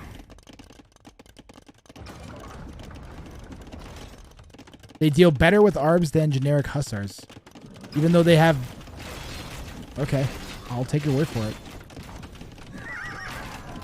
All I know is that this pressure from Weber looked like it was going to... This really looked like Arg was going to have this. And now it's looking like this is Weber. And we're picking up chemistry. Chemistry will help the skirms out considerably. Do not look at the bracket if you do not want to be spoiled is the one thing... Oh, wait. Is that even the right bracket?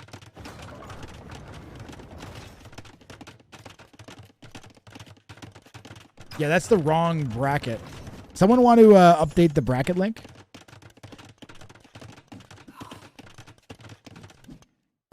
That's the wrong of fire bracket. Yeah, should be the only. I don't even know if we want to update. Don't update that bracket link. Just delete it. Just delete that command. Trebuchet moving into position on the hill here from Weber. The bombard cannon is sniping the skirms. This is what kills me at this stage of the game normally. Is I'll be like, okay, my opponent's going pike arb. I'm going to go skirms. And then they go bombard cannons and just snipe the heck out of my skirmishers with the bombard cannons like this is happening. It feels really satisfying because you have 2 units that are getting countered and you're still winning. Hussar's going to sweep in. Remember, they get bonus damage on bombards. And those are going down lickety split. Repairs from the Villas actually managed. Did they both survive? Holy crap. Emotional, damn it. 130 Vils for Weber to 106 from Arg. Arg is also like 50 pop. Neither player's popped out. Neither player has managed to get popped out this entire time. It died, then a third popped out. I have no idea who's going to win this game right now. This is glorious.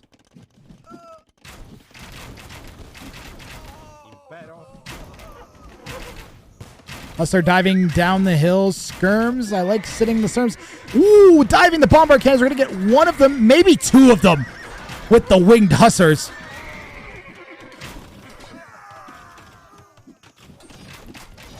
We're going to get another bombard cannon. That's going to be like 600 gold that just died to some food. That's crazy. So much value for Weber. Someone's asking, why isn't he making trebs? Why would he make trebuchets right now? He's killing every bombard his opponent's making. Wait until all the bombards are dead and then make your trebuchets. Like, your opponent is just eating through gold. What's blue going to do soon? What's the relic count? Blue has one of the relics. This is a crazy game. Losing that many bombard cannons could lose Arg the game. Is this pop gonna cop someone the game? I can't do it. Don't make fun of my casting. Horse collar and wheelbarrow is missing.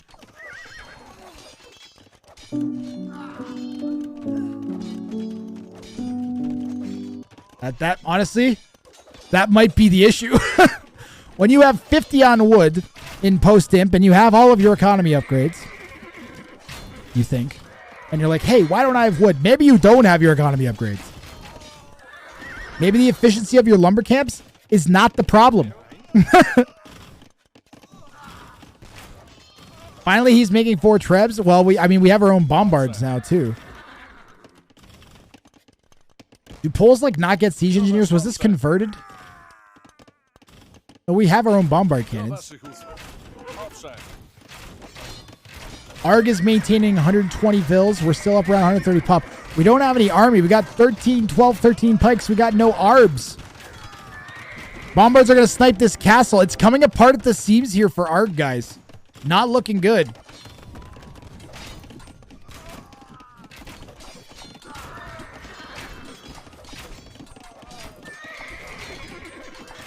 This has been a crazy game. And could Weber complete this absolutely insane upset? Look at the elos, guys.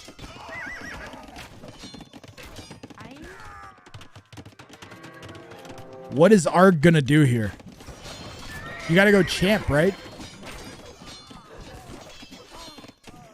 I think you go champion, but you don't have gold. Arg calls GG! And Weber is gonna be through to the next round. Wow. Our second upset of OnlyBans. And Weber manages to bear down and get it done against Arg in one of the best games of the tournament so far. That was awesome. That was sick. You know what this was? This was 2 players who really wanted to be at a tournament. I think this is...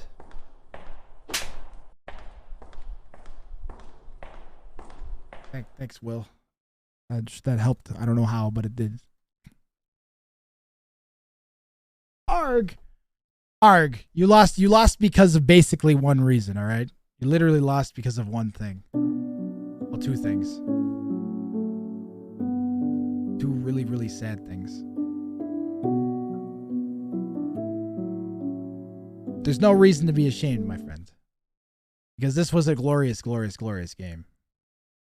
And you forced Weber to play out of their mind to win.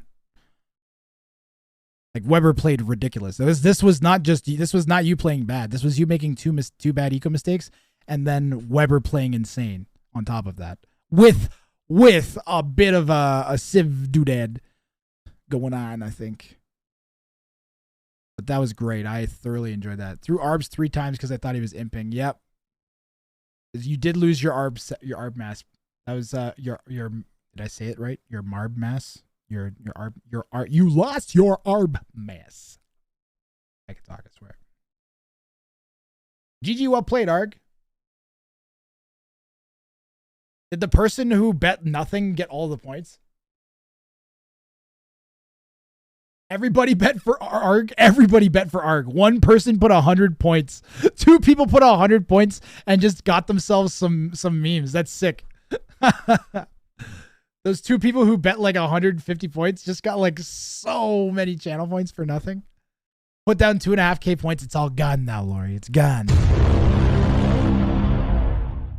All right, let's get some more OnlyBans action happening up in here. Who's up next here? Shixo and TRM.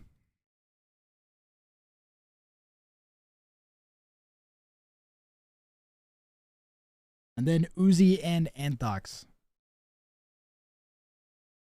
I'm just going to keep going. I'm not going to take breaks or anything. So I might take one. I'm going to go grab water. I'll let you guys find out what OnlyBans is if you haven't been here before. OnlyBans is Age of Empires 2 latest and greatest 1v1 tournament hosted by Grathrang and LE4K. 32 of the very best Age of Empires 2 players will face off in a unique format for the very first time, including Velez, Jordan, Mr. Yo, Doubt, Tato, ACCM, Act, Song Song, Dogal, Vivi, Kazva, Miguel, Vinchester, Dragonstar, Classic Pro, and more. Contestants will not be allowed to pick civilizations or maps in drafts. Instead, they will only be allowed to ban them. There will be 3 civilization bans for a best of 3, 5 civ bans for a best of 5, and 7 for a best of 7. Players are also given the opportunity to swap either their own or their opponent's civs immediately before each game using the Insta-ban. Each player receives 1 Insta-ban in a best of 3 or best of 5, and 2 Insta-bans in a best of 7. Maps were selected by organizers to evoke as many different types of playstyle as possible. Players will only be allowed to ban 3 of the 13 maps available. So when someone asks you for a link to the Civ draft, tell them that's not how this tournament works.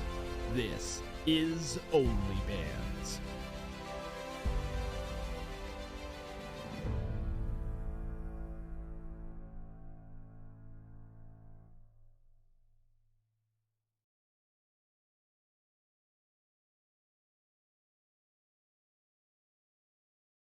By the way, Ellie, if you're still here, I have a suggestion for you, because I've had people make fun of the fact that you're a plant a few times. What I recommend is use your Ellie Skirm emote as your logo. That is my suggestion. I decided to I read a thing that said that a person that was struggling to look for a logo for their channel. And the guy was like, if you have a really popular emote that has your face in it, consider making a higher quality version and using it as your display picture and your logo. And I was just like, that's such a good idea. I'm like, I have like the perfect thing for that. And I'm like, so I literally just was sitting thinking that you should totally use the LE4K Skirm as your logo. Makes the most sense. If she's here, I don't know, but I'll let her know on Discord the next time I talk to her. Guys, we are going to do Shixo versus TRM, and it is going to happen right now. See, we're going to get TRM to red. Let's go with red and teal. I like, wow, what is this spawn? We are 1v1, best of 1 on Arabia, random civ. Is this on Liquipedia? Yes, it is. It is on Liquipedia. I'm going to fix the elos here. Holy moly. Jigsaw is a 1740. And TRM is a 2073.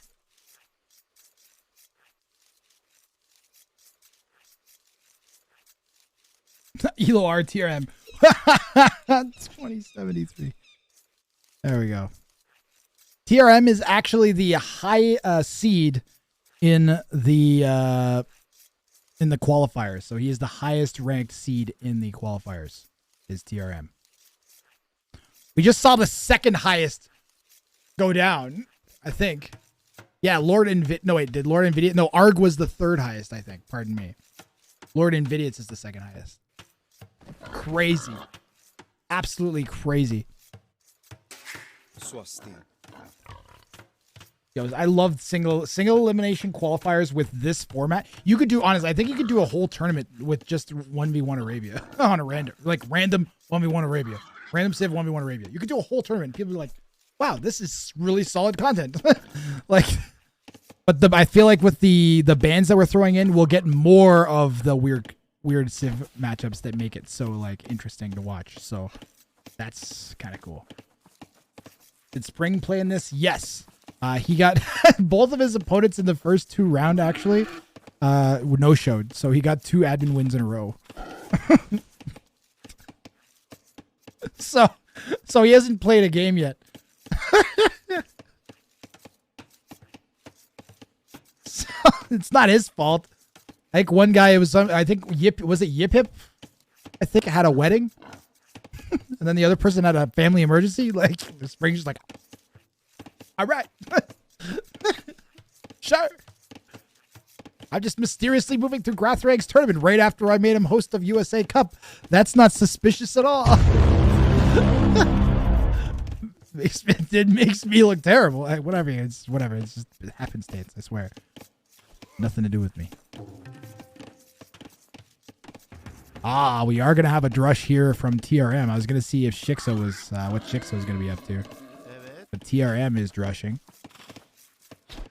We only got 3 on wood. We've got 4 on wood here. We've got the barracks touching the gold, which makes my soul cry. I can feel parts of my soul falling off and melting into a pile of goo. And the goo, I kind of want to eat the goo because I'm hungry. By the way, guys, if you want to buy me some food, go below the stream. Buy me my dinner. Because otherwise I'm going to have to.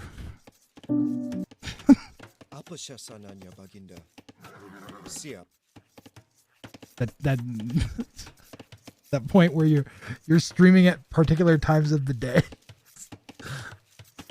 Oh my god. Anyways, if you're watching on YouTube, you can go below the video and click on the donation link if you want to support the stream or support the content you're seeing in any way. But never feel obligated to support. It's free content.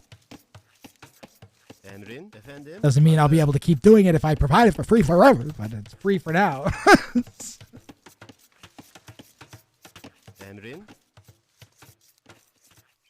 Strode asked if anyone's down for a little game.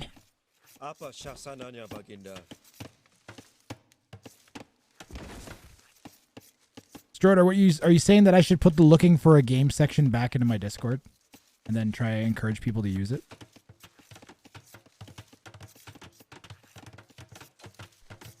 Welcome, Makar Pratama. Militia hitting the berries here from TRM. Good blocking there from the scout. And we're going to need another bop to get it. Is it going to be worth our scout? No. We're going to get away with that Vil at 2 HP.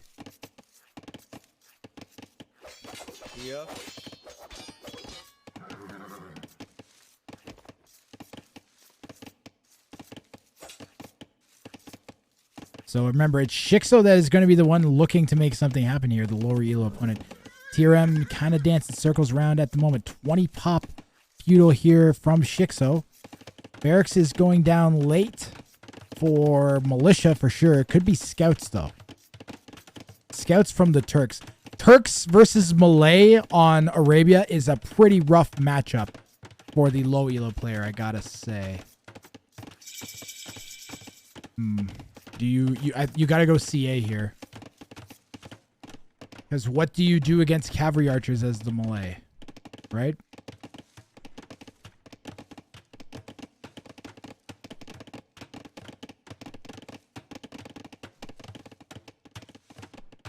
No, it's not. You just do all-in scouts. Okay. Whatever you say, Strode. I appreciate your wisdom and enlightenment. Turks versus Malay. Malay don't get any armor upgrades. They don't even get the second armor upgrade on their cavalry. So they're almost all but guaranteed to be going infantry and archers. They also get, they could go, how are Malay cavalry archers, guys? So they get fully upgraded ARPs. So I would presume they get almost fully upgraded cavalry archers at the very least.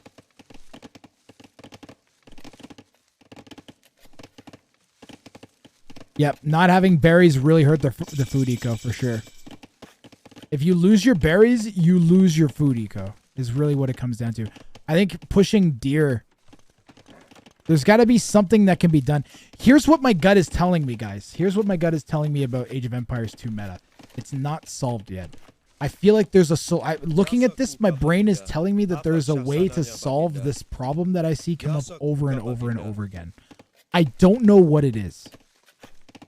But I do know that there has to be a way to, like, if you think you're going to get drushed and you have this unwallable crap, then there's got to be a solution. Is it to just make the bigger walls around everything? I don't know what it is. But I see so many players, including myself and others, that all elos lose games the same way in Feudal Age like this. Where you get forced off of berries at a really critical time and your economy just falls apart. And next thing you know, you're 2 villagers behind your opponent for the rest of the game and it snowballs like crazy because you didn't wall your berries or something. So there's got to be a good way of countering this that works reliably.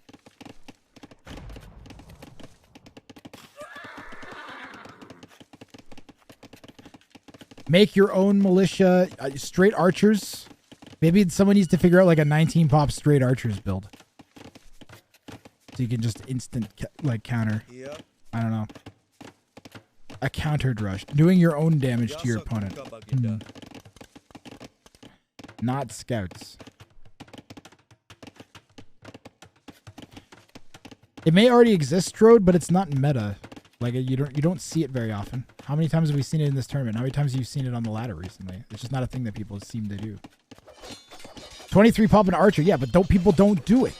It's not a thing that's done. You get too much damage initially from the man-at-arms. It's not done at high levels. So there has to be a way of getting those archers out faster that stops this painful snowball. Ladder is a bad way of determining meta. Arguably true. Hazır. Ladder's kind of crazy place where anything can happen and anything goes. This is such a... I think Shikso's dead. What do you do?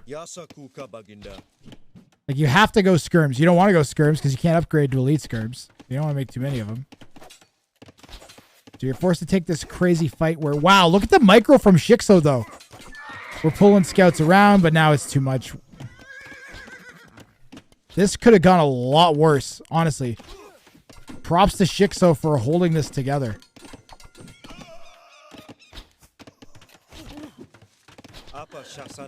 But it's now it's coming apart a little bit. We still have a pair of archers forwards. They're doing some work here. One vill goes down there from Shikso. We are 5 villagers back, but that's mostly... Oh, I was going to say as a result of wheelbarrow, but it actually isn't. It's from 1 minute and 30 seconds idle time. Again, losing those berries and then taking forever to get those farms up. Shikso really looking like they're on the ropes here in mid-feudal age.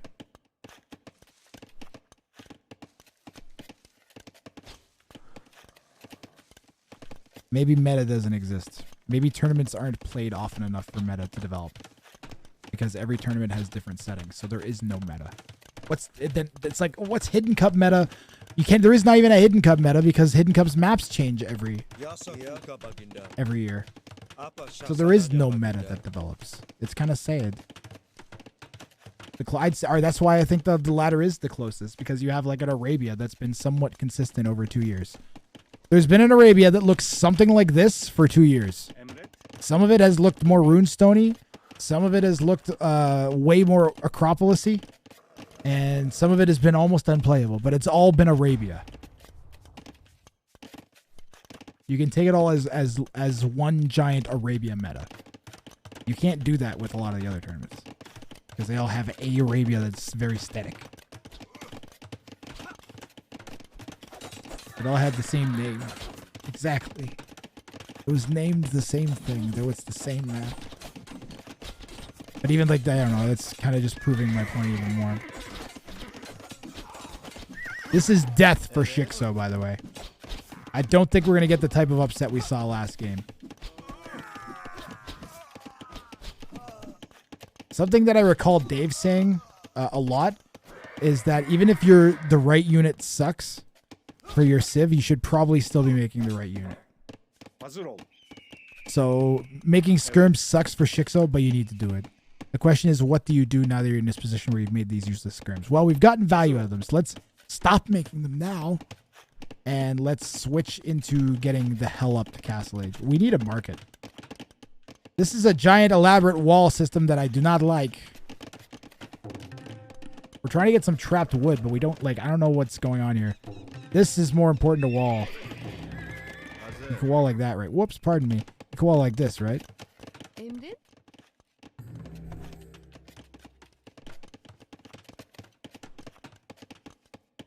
Evet. You always got new ideas for AoE too, sir? I mean, I appreciate that. I don't know how much true that is, but sure, I'll take it. I'll take the compliment.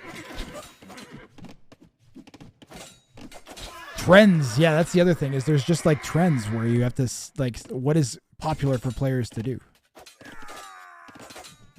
And because you have to kind of guess at what people are doing all the time. So there's some new strategy. Ooh, Archer's coming in at a really good time to try and fight off the scouts here. This is a nice combination of units for Shikso. And that's going to force TRM back. TRM's only 3 vills up, 4 vills up. I like looking at a player that's 200, 300 elo below an opponent making stuff happen. Who else thought of OnlyBans? So I OnlyBans is if I'm being Ellie invented the Instaban and has helped admin and coordinate the tournament to a very large extent. She's been adminning the hell out of the tournament. All of the qualifiers. She helped set up the Discord. She reached out to a ton of the players that signed up. So she's been working really, really hard, and she's done one and only been able to have time to do one stream because she's also on a job hunt. So thank you to Ellie. But OnlyBans is mostly my concept. It's been around since last June when I was playing show matches under that format.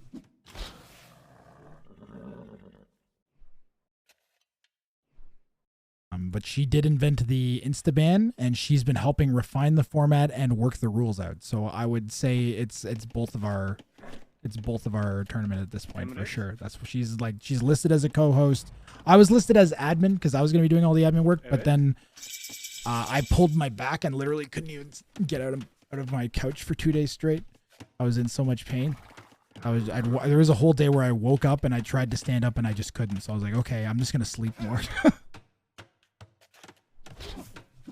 OnlyBans was also once part of viewer show matches, yes. But not in the current format. Current format was helped and developed in large part by LE4K and a couple show matches we've held with Jordan leading into this. And then going back and forth and talking with her and working out the format and how it's going to make sense and be competitive and be like other formats. Quick Walls here from Shikso. This is not like a oh God, Ellie. We're talking about Ellie. Well, here's some Ellies. The Ellies are moving in. It looks like we're trying to go mass have, and we're gonna struggle. We are struggling here. The crossbow is gonna push in from TRM at a really bad time. We need to hold this out. The tower is not in a great spot. If these need to be hidden now. No, over here. Oh gosh. Oh, that's what's in my nose. My nose is all itchy. It's my own mustache hairs.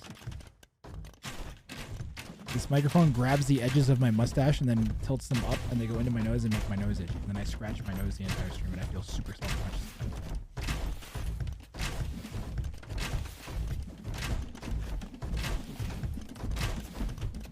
These pair of Ellies are actually helping this break-in go so well. There's another pair somewhere else. There's 4. Oh, there they are. Turks get that free light cav upgrade. But the elephants are tanking so many shots. That was crazy. And the stacked archers, TRM played that perfectly. This is looking... Honestly, that fight might be GG. We need Mangonel so bad. Or Monk.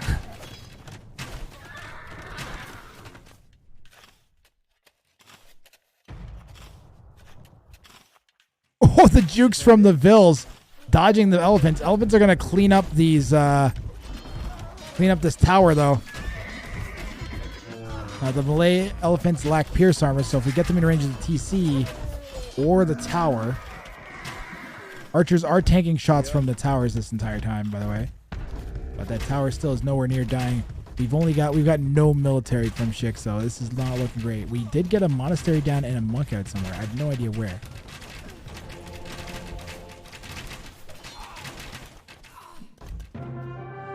That's it. Shikso calls GG. TRM is going to be moving on. Was that a round of 16 game? That was a round of 16 game, by the way. So TRM is going to be moving on to the round of 8. So they are 1 win away from getting into the play-ins. Quite the path to the... their next game is going to be a best of 3. They've won their way into a best of 3 series in the round of 8. This was just TRM playing super clean, and Shikso just, I guess, didn't have a good day. Didn't make it happen. 1 game is a lot to hinge everything on, but that's all you get here in the qualifier section at OnlyBans. Guys, we've got 1 game left that we have a rec for, and then I'll take a peek in the Discord right now to see if there's any that is going to be coming up after it. We might be able to do 1 more or 2 more if there are any more in the Discord. Fire that open.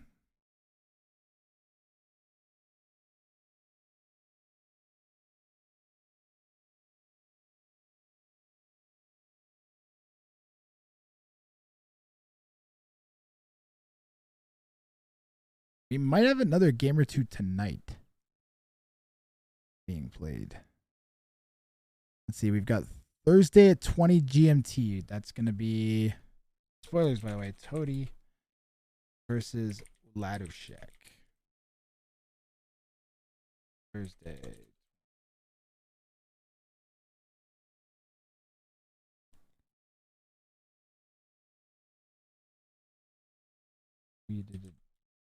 We did that one. We've got tonight. We've got Adam versus Nahuel 05. That's gonna be at midnight. 23 tonight.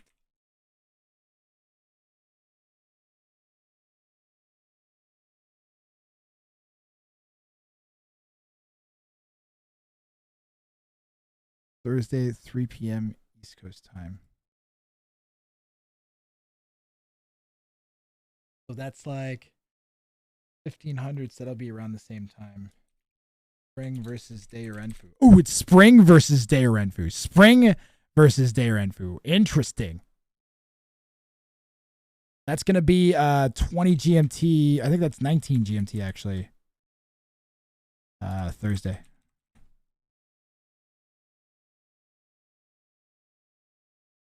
So hopefully maybe we can schedule those back to back, or I can cast one after the other. And then we don't have Siskin versus Tulendina scheduled yet. Is that all of them? Wait, 1, 2, 3, 4, 5, 6, 7. We're missing one.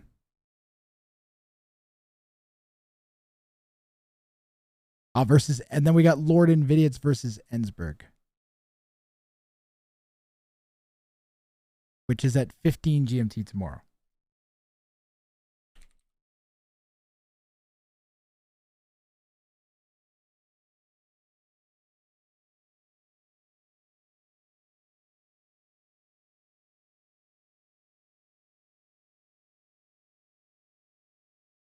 All right. So I don't think we're going to get to Adam versus Nahuel because that's in like 2 hours, but we're going to do Uzi versus Anthox literally right now. I'm going to change over to that right this second.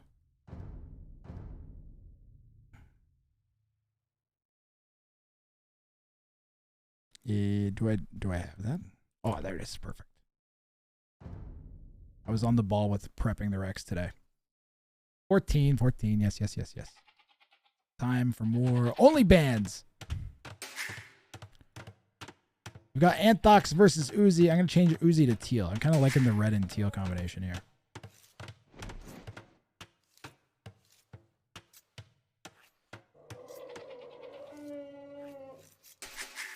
You accidentally clicked that. Let's fix. Where's my worker efficiency? There we go. In the South, Anthox is going to be, randomed into the Mayans versus Lithuanians. Randomed both of them. Wow. That is crazy. So Uzi in the North playing as Lith. We've got forward main gold on a hill. Side-ish berries. Rear extra gold. Main stone is rear on a hill too. Red has rear main gold and side berries, forward main stone. We will update the elos as well. Thanks for reminding me, Andrew. Anthox is a 7077. Elo L. And Uzi is a 2025.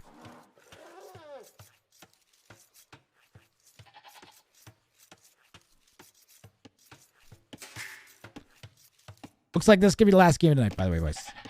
I don't know if I don't know if I'm gonna play any 1v1s after or not. We'll see. I haven't eaten yet, so I'm going to have to figure out the food. Food. Lithuanians get extra food. Closer. What a segue. Lithuanians get extra food. They get 150 extra food, which means they can do wonky things like put 5 on wood. And I think we might actually see a pre-mill barracks here. I'm feeling we're going to see a drush from the Lithuanian player. Mayan player usually does a drush as well. They get an extra vill right off the start. How the hell does Uzi have one more villager? Can someone explain?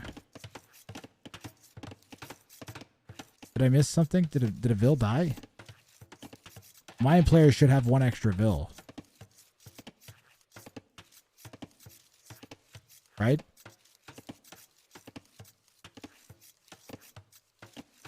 Is it glitched?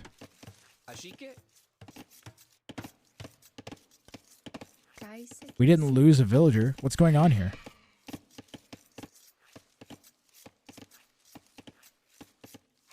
Oh, right. No, they get loom. I'm so stupid. They get loom. Yeah, they just get loom at the start. I'm a dummy. Occasionally I get Chinese and Mayans screwed up. Apologies, guys. Chinese get extra villagers. Mayans get one extra villager, but they don't. They have to get. They get loom because they don't get. Yeah. No probs. You need falafel. This is true. Yep, the Mayan player does have a couple seconds of ILTC. You could call it 100 beggar. Everybody watching on YouTube, come over and watch on Twitch. Join us. There's 100 people watching right now. We didn't have anybody. We did have Sorrentine raid in. It's about 30 people, but that was quite a while back. We picked up all the way to 140, I think I saw at one point during that crazy game. So come and join us in person. I'm not live on YouTube, no.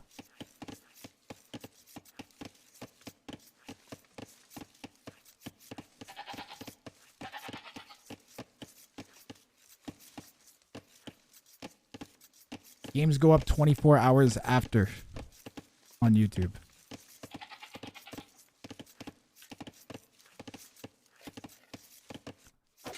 I'm allowed to repost content to YouTube 24 hours after.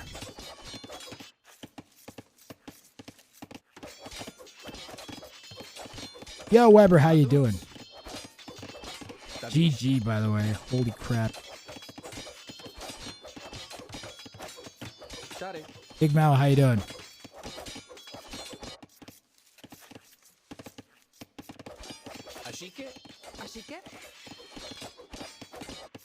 We've got pressure from Uzi's Drush on the wood line, but it's not doing a ton. It's idling one villager, basically. Not even. Watch the Vadier game. Insane it was. Yes, that's one of the better games, I believe, that we've had so far.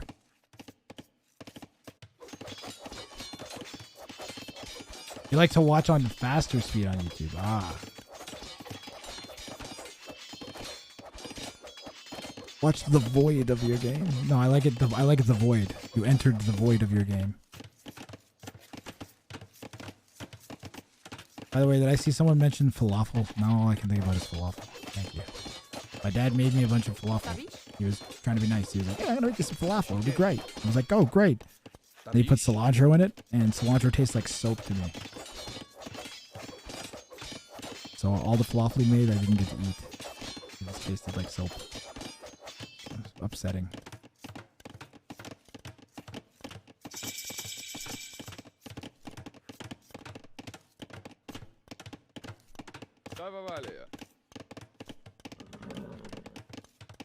A falafel wrap is kind of ridiculous, vegan Maya. You take your chickpeas and you turn them into a sauce that you then you make the chickpeas and you put them into a thing and then you make more chickpeas. It's fucking has chickpeas coated with chickpeas on top of chickpeas. It's like, holy crap.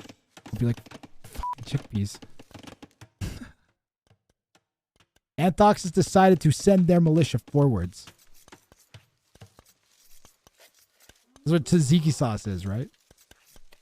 It's chickpeas. Or is that hummus? I can't remember now. Hummus is it too, right? It's all the same thing.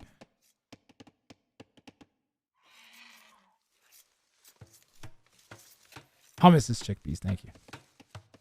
Hummus is delicious though. It's all delicious. I have some garlic hummus. Oh, it's so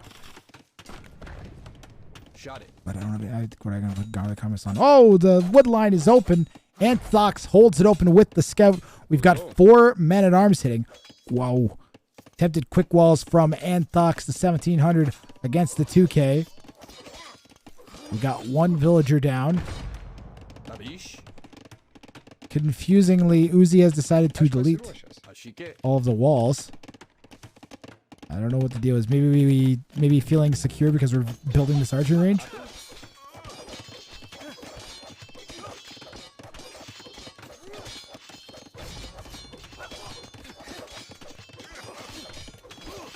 What's the difference between a garbanzo and a chickpea? I think they're the same thing. These man-at-arms are getting a ton of value. That's got to be the 3rd villager if they manage to get it. And they are going to get it. Insane value out of this batch of man-at-arms here from the Lithuanian player. What if I told you can make the flap bread for the wrap out of chickpea flour as well? Ah. That sounds ridiculous.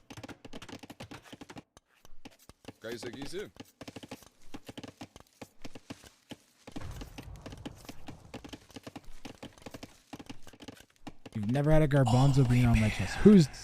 Thank you very much. Lord_Blackhatter tipped $21.97. Love the OnlyBans concept and love the casters. Thank you for all the hard work that you do for this awesome community. Aww. That's much appreciated. Thank you so much.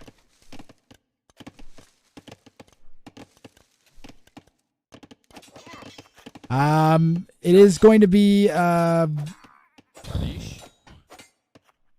thank you much, Lord Blackadder. Thank you very much for the 21. That is very, very much appreciated.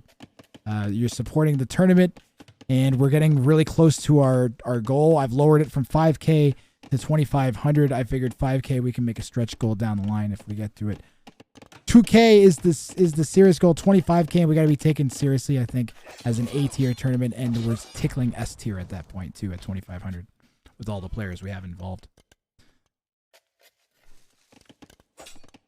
I also think that at that point, we're making a very strong case that we should have more funding for this tournament and more attention paid to this format because there's something here. We're literally doing the essence of what this tournament is, and I already am just so excited about what it's going to be. Another Vil down. Why is red moving out? I'm not sure. I mean, we're getting Vil picks though at the front of the base, so is it all so bad? Uzi loses 3 Vils here. Meanwhile, back at Red's base, we are leaking Vils at this berry line. Gotta get that Vil. There we go. All things considered, Uzi's up by 1 villager. Worker efficiency for Uzi's, or pardon me. Yeah, Uzi's up by a villager, but the worker efficiency is not great. This is a lot of idols, guys.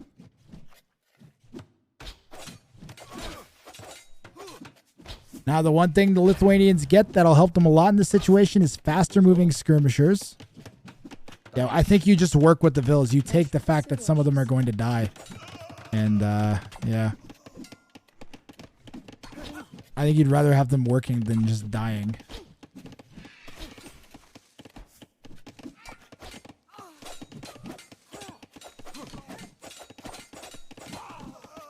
Speaking.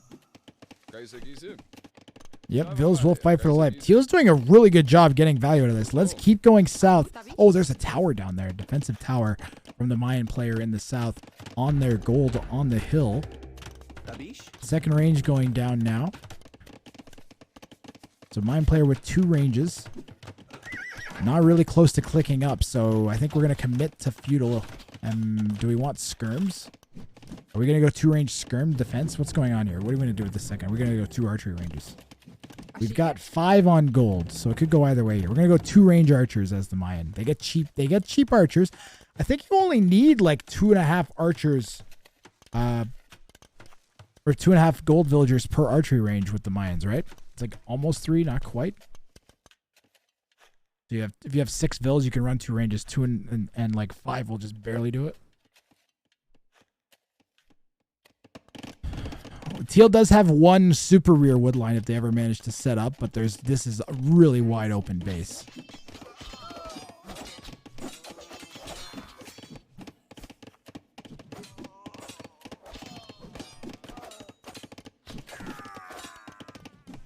That fight, I don't think was so good for Teal.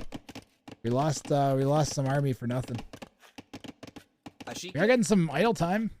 Anthoc's running away after the skirms a little bit too far. Solid opening here. Very, very even play considering the elo spread.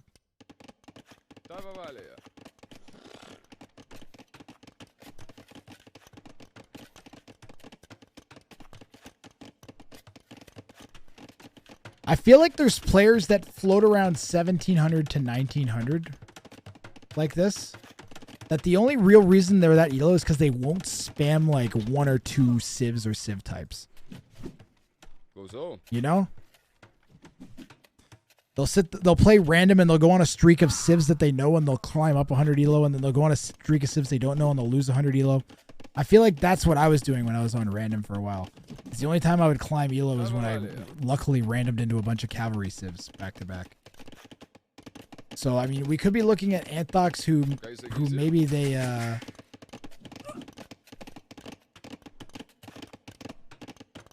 we could be looking at Anthocs who maybe they're really strong with archer civs or strong with the Mayans. Also, the Mayans just really strong on Arabia. But that's a lot of skirms. They move so quick.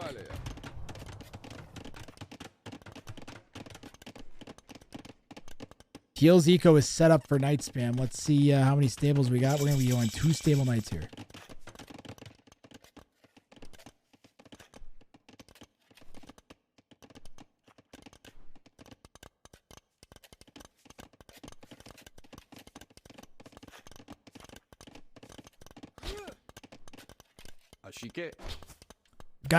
We've got some archers from the Mayan. Poking away at the base of Uzi again. Getting some idle time off of this gold. Knights will come over and clean it up. We actually sniped Deville there. And they're going to die to that Knight. Uzi will be back on that gold lickety split. Skirms are going to be irritating for Anthox in the back of their base. Shot it. +2 hits for Uzi. We cannot be going crossbows here. Oh, no. +2 is already in. We don't even have crossbow yet. It's not good. Not a good situation. Not a good situation. What we need is monks. Yeah, we're going to have a monastery going down right away. But we're going to need pikes. And we don't have... I think we should have skipped the crossbow upgrade, honestly. And gone right into pike monk. You hate monks, American economy?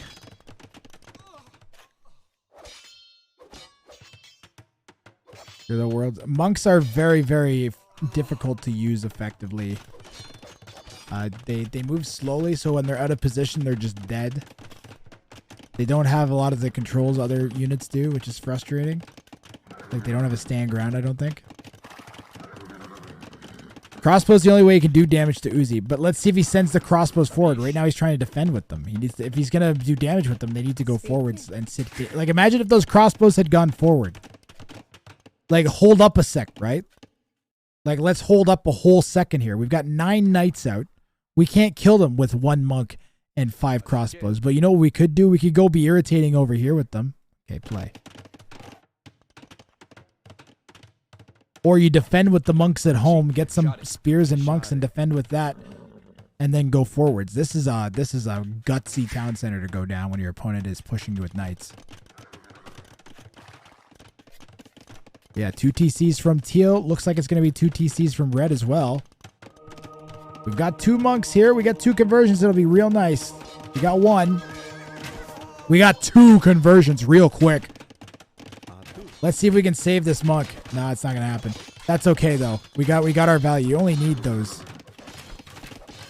Oh, Knight's raiding in the back, though, from Uzi while this is happening.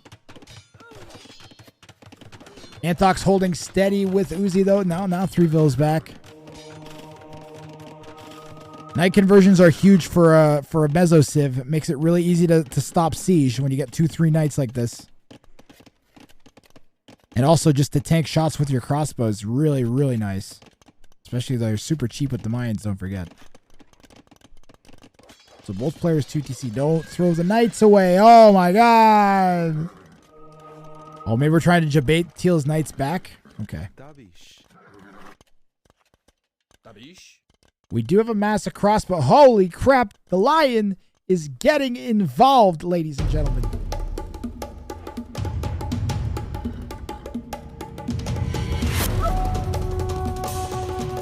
All right. Crossbows are going back to this gold pile again. Uzi's going to add a 3rd town center over in the northwest. Imagine if these just happened to try and flank around. That would have been nice. Another thing to take into consideration, especially now the Lithuanian players picking them up, they get extra attack, +1 attack on their knights for every relic they pick up. And guess what? We just snagged one. 2 vills go down on this wood line, or on this gold pile. So Anthox is going to be holding. Oh, but we got raid in the back of Anthox's base. Knights from Uzi are at the wood line. We might get another conversion. It's not going to be enough where our knights are pathing with our monks. We don't have enough monks to shut this down right now. We could deny this TC at the same time, though. And Anthox is going to deny this TC in the north. That's pretty huge. That's going to force Uzi to fall back. This game is picking up. And can the mine player make something happen against the Lith? Shot it. Talk to me when the Beaver gets involved. I'm not involved. I'm just watching. That's disgusting, Barry.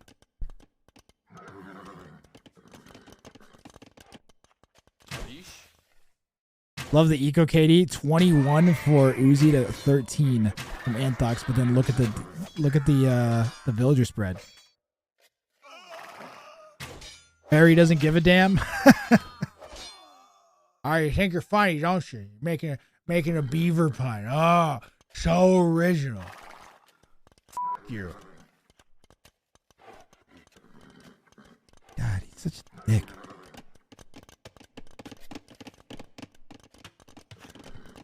What did you ever?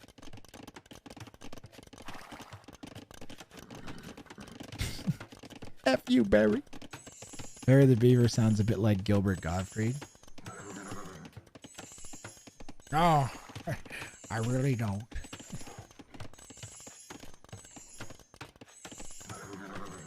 Healing up the Knights with the Monks. We have we have 3 relics. Inception Horn. Blitz players picked up 3 relics. The 1700's done a good job holding so far, but this is about to get out of hand, especially if the Lith player starts grabbing like forging. We already got 10 plus 4 Knights. That's a little terrifying.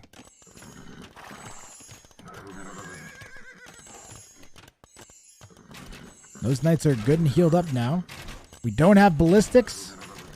We only have our first armor. We don't have pikes. We're taking a fight. But look at all of the monks. Holy moly. How many conversions are we going to get? Okay, 1. We got 1.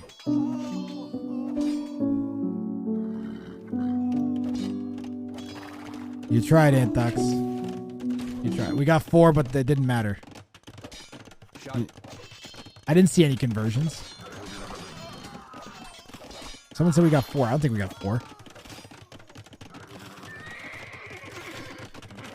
I didn't see any. We started with 3 to begin with, Bumbling Terror. This is a disaster. This might be GG. Anthox, your monk play was noble, but for some reason you had no RNG luck at all. I don't know how many monasteries do we got. If we have a second get a second and or third monastery going, and maybe we could save this.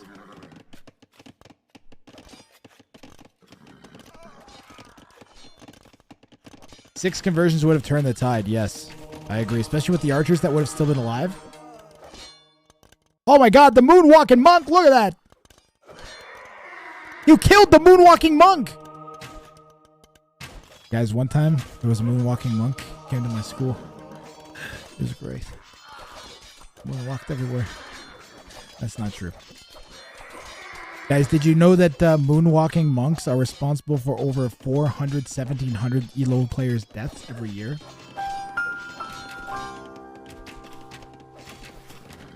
That might not be true. And where are these guys going?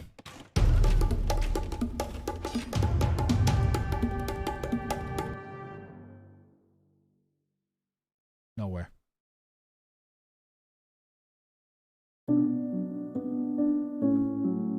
They did. GG. OnlyBans. Albatross Rex dropping $20 for the tourney, man. Thank you so much. Albatross Rex tipped $20 for the tournament. Cheers. Much appreciated. Grath hypes in chat for Albatross Rex. Or the Grath salutes, too. Oh, I gotta do, hold on. Million Grath salute.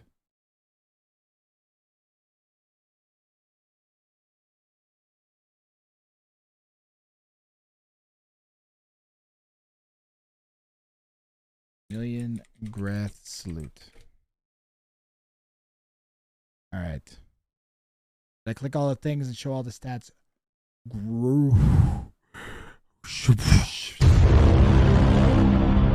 Just a little bit of lopsided, Katie, there. Holy crap.